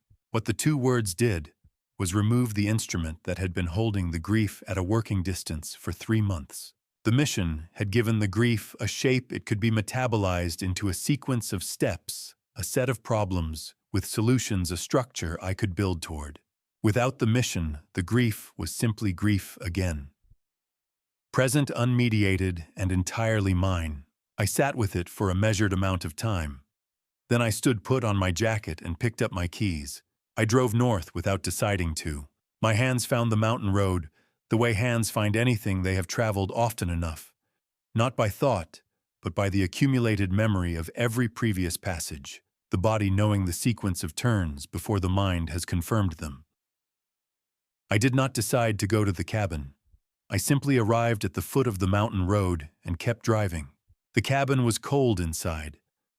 Not the moving cold of outdoor air, but the settled cold of a space that has been waiting through a long winter without heat, that has taken the temperature of the mountain into its walls and held it there. I stood in the main room without removing my jacket and looked at what my hands had made over 2 summers, the window casings fitted to a tolerance I could still recite from memory, the mantelpiece level and true. After 13 winters, the shelving joints tight in the way that joints stay tight when they are cut correctly and given time to settle. Ethan had grown up in the presence of this kind of work. He had learned to do things carefully from watching someone do them carefully, and the cabin was a record of both of us, his eye for proportion, my hands on the material. 2 summers of arguments that were also conversations. I moved through the rooms the way you move through a place when you are not searching for anything specific, but trusting the place to tell you what it holds. The bedroom last. The pine dresser at the foot of the bed, 3 drawers, the pine sanded smooth enough that Ethan had complained it was too fine for socks. I pulled the bottom drawer fully out to check something stored behind it, and the back panel came into the light, and the envelope was there, white against the pine. A strip of tape at each corner pressed flat and deliberate. 1 word on the front in his handwriting. Dad. I set the empty drawer on the floor and stood holding the envelope for a moment before I opened it.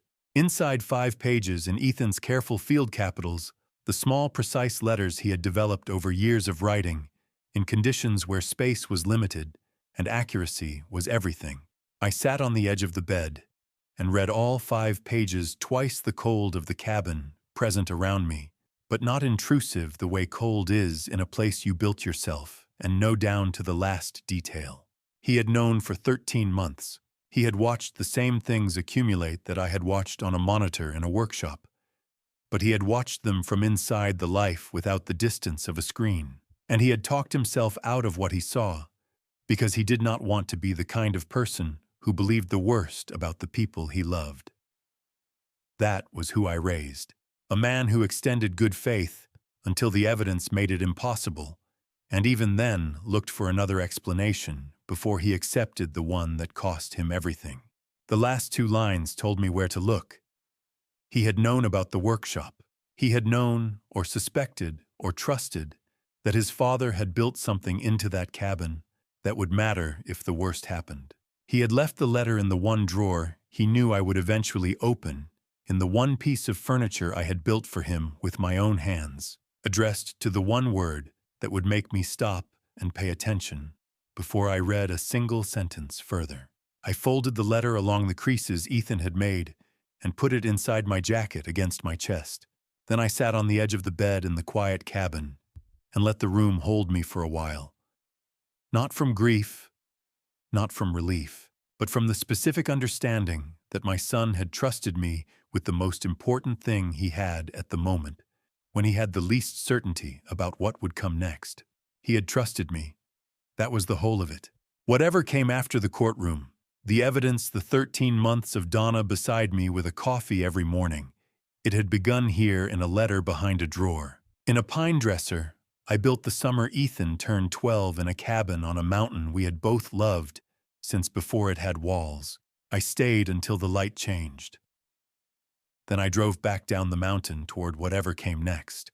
Donna Mercer was already in the seat.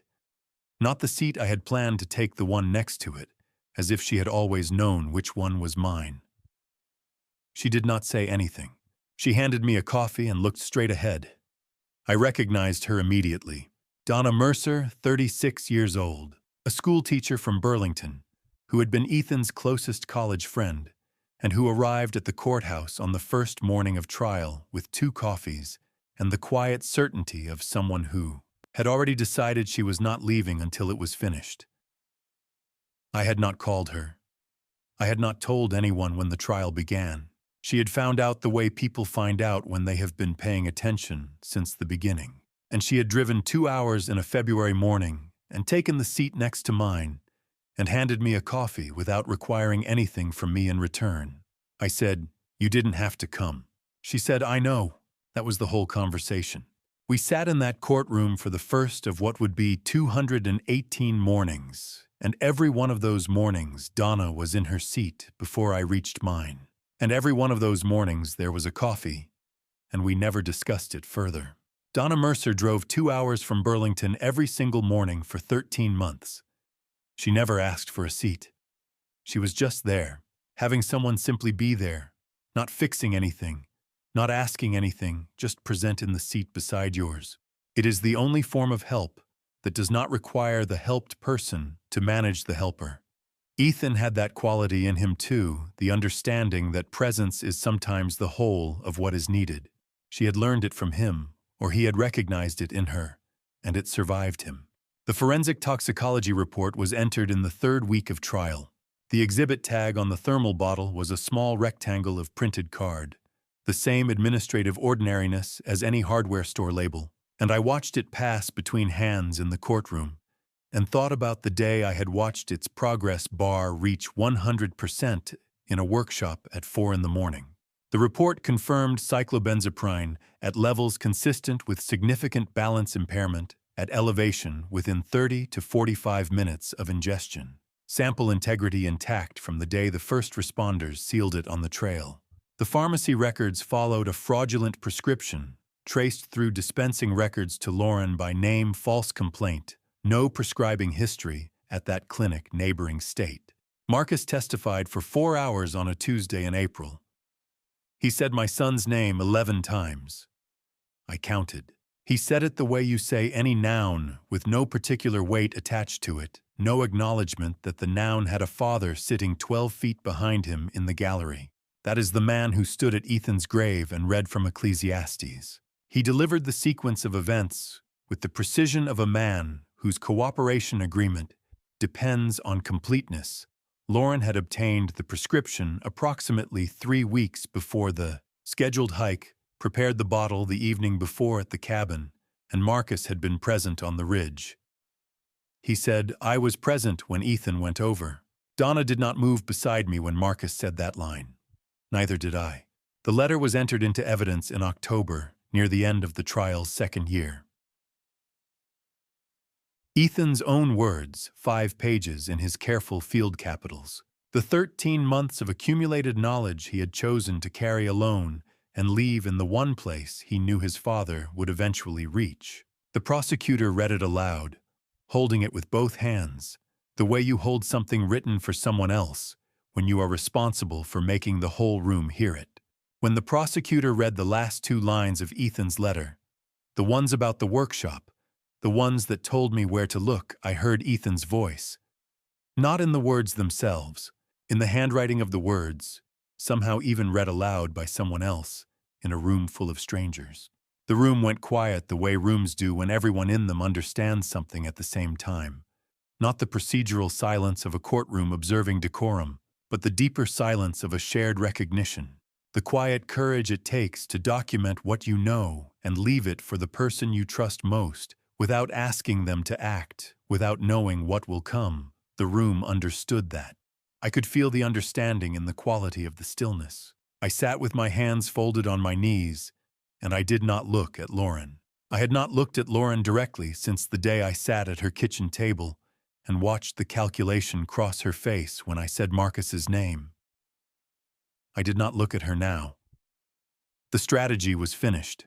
What remained was simpler, the understanding that there was nothing in her face I needed. The letter had said everything that needed to be said, and it had been said aloud in a room that would hold it in its record permanently. And Ethan had written it 13 months before he died, and trusted that his father would find it and know what to do. The prosecutor set the letter down. The room held its silence. The judge made a note. I sat with my hands on my knees and thought the pattern still needs to be established. David Rowan's case was next. The prosecutor said Lauren Voss did not make a terrible decision. She built a system. She tested it on David Rowan in 2017, and when it worked, she improved it for Ethan in 2023. The jury heard the word system, and the room changed. I watched the jury when the prosecutor said it. Not Lauren. I had stopped watching Lauren the way you stop checking a calculation you already know is correct. I watched the 12 people in the box whose job was to weigh what I had spent 14 months building toward, and I watched the word land on them one face at a time. There was a woman in the second row who had been taking notes in a small spiral pad since the first morning of trial. When the prosecutor said system, her pen stopped. She did not write the word down. She simply stopped, and I understood that she had already done something with it that did not require notation. The David Rowan parallel was laid beside the Ethan evidence in sequence breakware in Section 4 of a 2017 report, beside a fraudulent prescription filed in a neighboring state in 2022. A 6-week settlement in 2017 beside a 24-month incontestability window in 2023. 1.4 million beside 2.8 million. 6 years between them, the same defendant. The method refined by what had already worked. The word system did something to that room. Not crime, not murder. System. A jury hears that word, and they stop seeing a person who did a terrible thing and start seeing a person who designed a terrible thing, and those are not the same verdict. The design is the difference between an act that grief can accommodate and a fact that a sentence must answer. The prosecutor understood that. The room understood it when he said it. I felt the understanding move through the gallery, the way a load redistributes through a frame when a column is set correctly, not announced, not visible, but present in the way the whole structure holds differently afterward. David Rowan's name was said in a room with authority for the first time in 8 years. I had not known until that moment how much I had been carrying, that the unresolved weight of a man who died and was never counted, whose breakware notation sat in Section 4 of an archived report for 6 years, while the world went on without asking a single question. He was counted now. The jury would count him. I sat in the gallery and let that be true for a moment before I let anything else in. The prosecution called me to the stand in late February. They did not ask me about the footage, the thumb drives, the phones, or the messages. All of that had been entered through Walt's bureau contact and through the formal evidence chain. They asked me to describe my son. Not the case. My son. I have been a carpenter for 40 years, and I have never built anything as carefully as that answer, and I still got it wrong in the middle, the way you always do when the truth is too large for any single sentence. I talked about Ethan at 8 years old on a trail above Stowe, the way he matched his pace to mine on downhill sections, without being asked, slowing himself, so the gap between us stayed constant, never making it obvious that he was doing it. I talked about the graph paper sketches he made at 14 for a treehouse modification he wanted to explain to me, not to ask permission, to show me he had thought it through. The drawings were dimensioned. He had calculated the load-bearing requirements for the new platform extension, using a method he had worked out himself from a library book. And when I checked his arithmetic, it was correct. I did not tell him that for a week, because I wanted to see whether he would lose confidence in the absence of confirmation. He did not. He waited. That was Ethan, a man who had learned early that good work does not require an audience to remain good work. I talked about the phone calls after hard hikes. I said, he was 35 years old, and he still called me when he finished a hard hike. Not to tell me he made it, just to talk. I said, he turned back on that trail because someone appeared to need help. That is who I raised. That is who she took. The courtroom was quiet after I said it. Not the procedural quiet of a room observing decorum. The quiet of a room that has received something and has not yet decided what to do with it. I stepped down from the stand and walked back to the gallery and did not look at any particular face on the way. Donna was in her seat when I returned. She did not say anything. The coffee that morning had already gone cold, and she had left it there beside her bag without throwing it away, which was the kind of thing Ethan would have noticed about a person and mentioned later as evidence of character. I noticed it too. I sat down beside her and looked at the front of the courtroom, and neither of us spoke, and that was exactly right. The jury deliberated for 4 days. I did not wait at the courthouse. I went home, worked in the shop each morning, and answered the phone when it rang. On the 4th afternoon it rang at 2:17. Life without parole. The judge said it twice, once for Ethan, once for David Rowan. I had not known until that moment how much I had been carrying the second name alongside the first, the specific weight of a man I had met twice and never thought to question, whose story had been waiting 8 years in a file that no one was required to reopen. Someone finally reopened it. Someone finally said it in the correct room with the correct weight behind it. And the sentence attached to it was real and permanent. And the answer to a question David Rowan's family had been living inside without knowing the question had a correct answer. Marcus received 22 years under the cooperation agreement. I noted it and did not spend time on it. I did not look at Lauren when the sentences were delivered. There was nothing in her face I needed to see. And a courtroom is one of the few rooms where you can deny someone that frame without it costing you anything. I looked at the judge. I looked at the bench I had sat on for 218 mornings. I looked at the exit. Outside, the cameras were positioned on the courthouse steps in the cold March air, the way cameras always position themselves at the conclusion of a story they believe they have been covering. Donna put her arm through mine without looking at me or breaking stride, and we walked toward the parking lot together. She said quietly, "Don't stop walking." I did not stop walking. We passed the press line without pausing, without statements, without turning to provide any image that was not ours to give. The cold air was sharp and ordinary and completely real. I had not felt ordinary cold that asked nothing of me, cold that was simply weather in over a year. We walked past the cameras, and I did not look back. That afternoon when I was home and the house was quiet, a notice arrived from Lauren's attorney. I set it on the kitchen table and looked at it for a long time before I picked it up. The appeal was about the footage. Lauren's attorney had filed a privacy challenge the same afternoon as the sentencing, the same afternoon arguing the recordings were obtained without consent on property Lauren had legal access to as Ethan's wife. I called Walt before I finished reading it. He picked up on the second ring. I read him the grounds.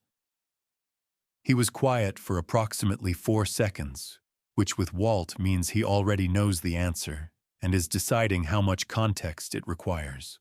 He said, "Page 3 of the transfer document, maintenance clause. You put it in yourself." I said, "I put that clause in for the roof and the plumbing." Walt said, "It covers considerably more than that." I drove to Morrisville that afternoon. Walt had already pulled the original deed transfer document from a filing cabinet. I had not known he maintained, not a copy, the original, with my signature at the bottom in the same hand I use for everything I sign. We sat at the kitchen table and read page 3 together in the thin April light, coming through his west-facing window. The same window I had looked out of on every previous visit, without registering it as anything more than a window. The maintenance clause was 4 sentences, written in the plain language I use for everything I commit to paper. The original builder retains perpetual right of access and maintenance oversight for all systems installed during the original construction and any subsequent additions made under the original builder's authorization. I had written it to protect my ability to replace the roof without requiring Ethan's formal approval every time I needed to get up there. I had written it on a Tuesday in the county clerk's office thinking about shingles and gutter alignment, and I had not thought about it again for a decade.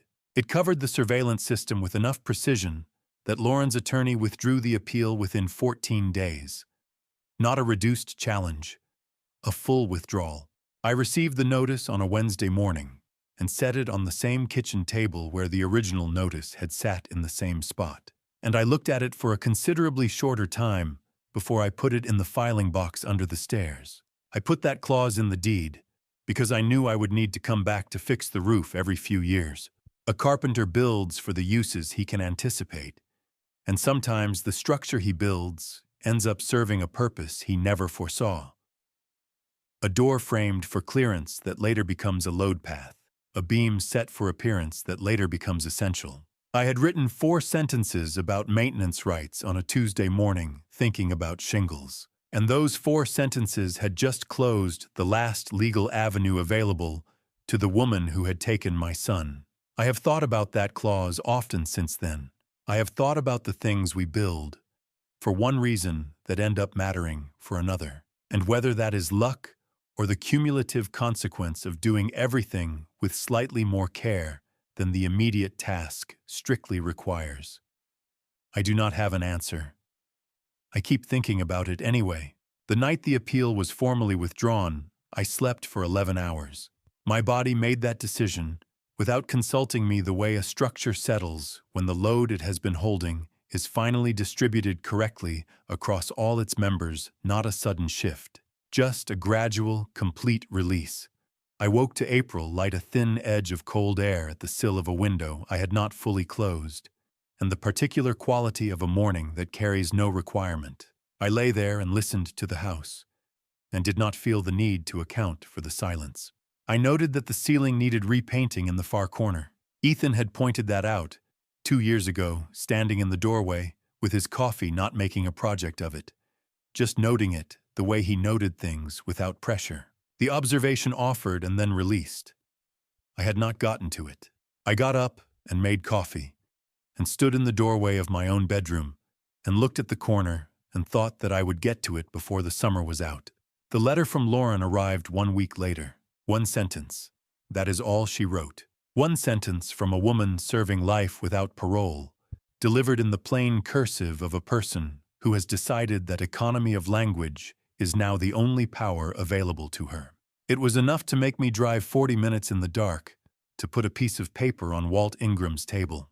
A single well-aimed sentence from someone who has nothing left to lose is a different instrument than any I had encountered in the previous 18 months, more precise than implication, more dangerous than accusation, because it does not assert anything. It only points. The sentence read, "Ask Walt what he chose not to tell you about the night before Ethan went up the ridge." I read it once. I folded it along a single crease and put it in my jacket pocket and drove to Morrisville without calling ahead. I sat down at Walt's table and placed the letter between us without speaking. Walt looked at it for a moment, at the single line of cursive visible through the fold. Then he looked at me, and his expression had the quality of a man who has been waiting for a specific conversation to arrive and has already decided how to begin it. He told me without preface. Ethan had called him the night before the hike. Not me deliberately, not me, because Ethan had told Walt he did not want his father to act before there was something to act on. He had known enough to be afraid. He had known enough to need to tell someone. He had chosen Walt, the retired investigator, who had been part of his life since he was old enough to say the name, the man who understood both the legal threshold for action and the exact way I would respond to incomplete information about a threat to my son. Walt had told him not to go up the ridge without leaving his exact route with someone reliable. Ethan said he would be back Sunday. Walt said he would be waiting for the call. The call never came. Walt had been sitting with that since the afternoon of the 8th of October. Ethan called Walt instead of me because he knew what I would do. He was right. I would have driven straight to that cabin, and I would have done something, and Lauren and Marcus would have had every legal argument they needed to walk out of any proceeding that followed. My son preserved the case that preserved his justice. He did it in a phone call the night before he died, and the man he called sat across this table for 4 months and helped me build what Ethan had bought time for and said nothing. Because saying it before the evidence existed would have cost Ethan the only thing he had spent his last night trying to protect. I said, he was protecting me. Walt said nothing. It was true, and both of us had understood it before either of us spoke. And the kitchen held the kind of quiet that arrives when the last necessary thing has finally been said aloud.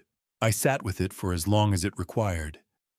Then I put my hand on Walt's shoulder briefly without ceremony the first time I had touched him in all the months of sitting at his table.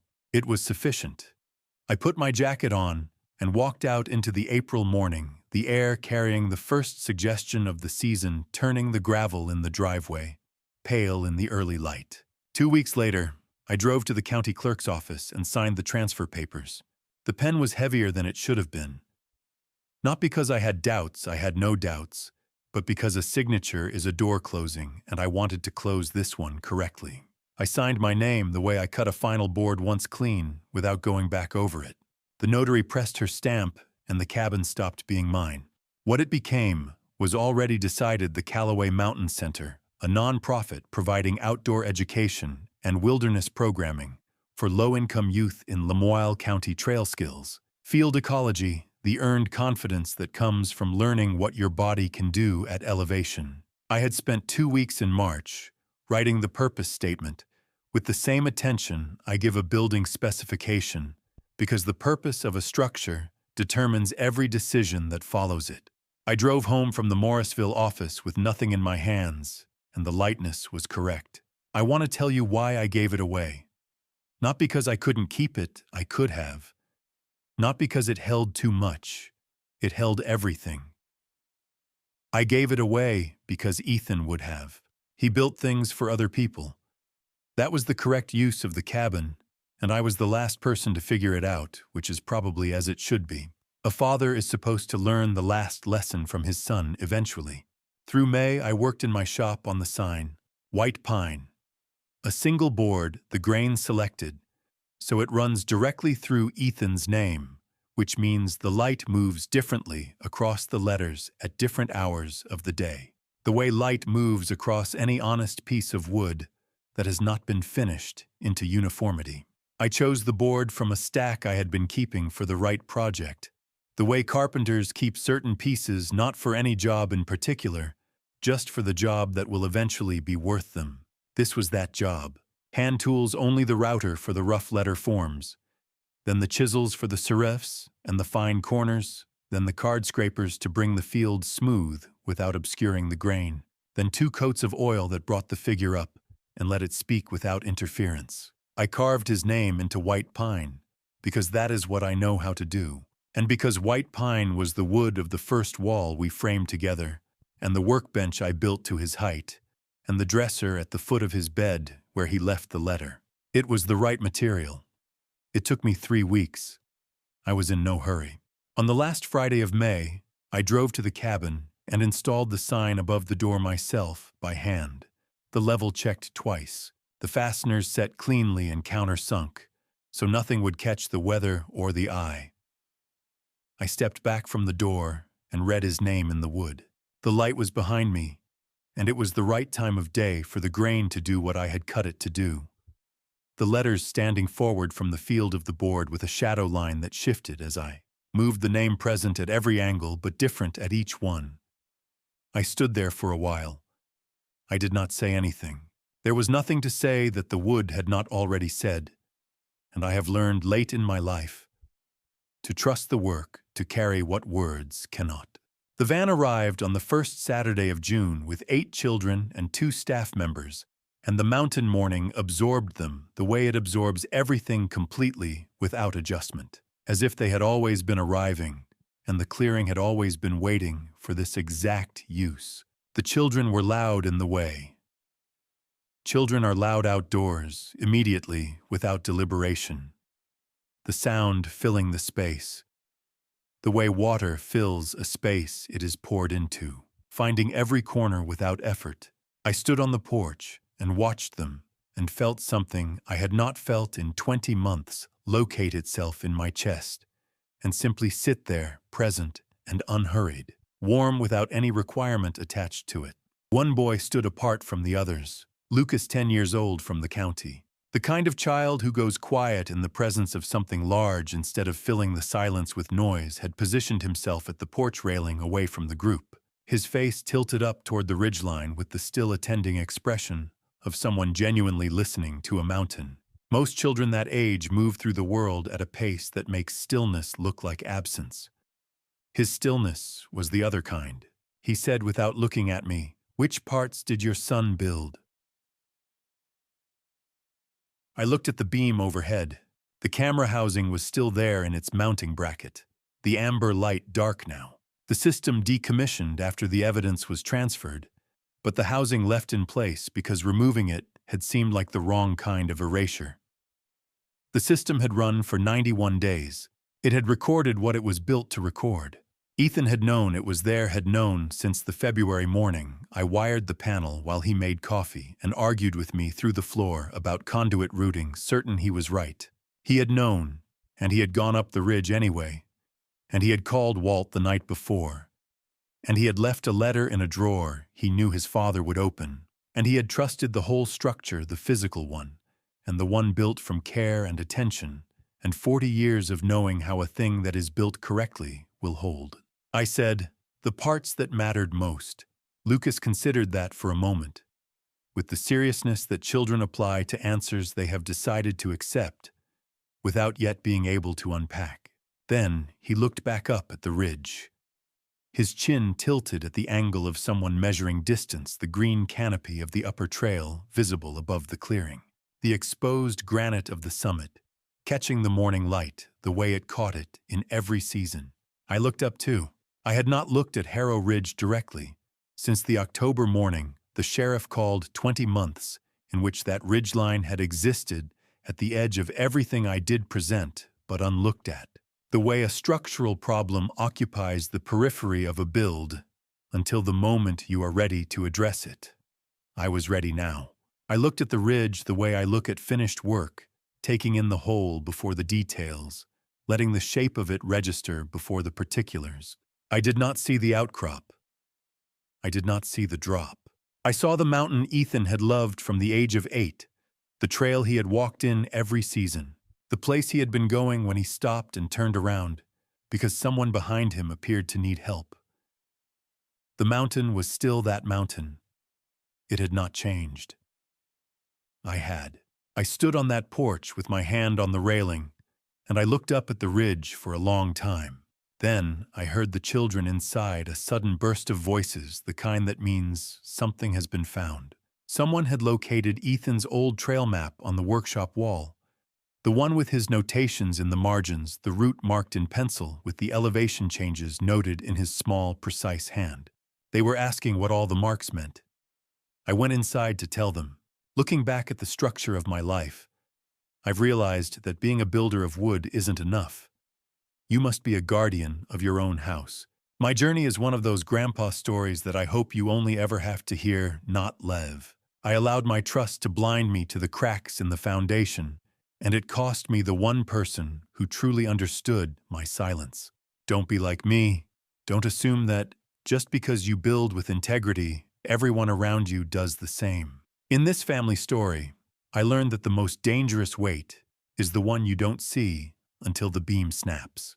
I believe the Almighty allowed the evidence to stay preserved in that cold cabin, to wake me up not to seek revenge, but to seek justice. I share these grandpa stories to remind you that even when a structure falls, you can still reclaim the land it stood on. Every family story has a turning point where you must decide if you are a witness or a participant in your own life. I carry these memories like a heavy tool, but they are useful now. These grandpa stories are my legacy to Ethan, ensuring his name is carved into something that lasts. Every family story deserves a voice that refuses to stay silent in the face of a load-bearing lie. Thank you for standing with me until the very end of this difficult path. Please leave a comment and share your perspective. What choice would you have made if you stood where I did, facing such a calculated betrayal? I truly value your insights. If this journey resonated with you, consider subscribing so you don't miss what I share next. A small reminder: while this narrative is shaped by common societal themes, some elements have been dramatized for the sake of the craft. If this style of storytelling isn't for you, feel free to explore other content that fits your preferences.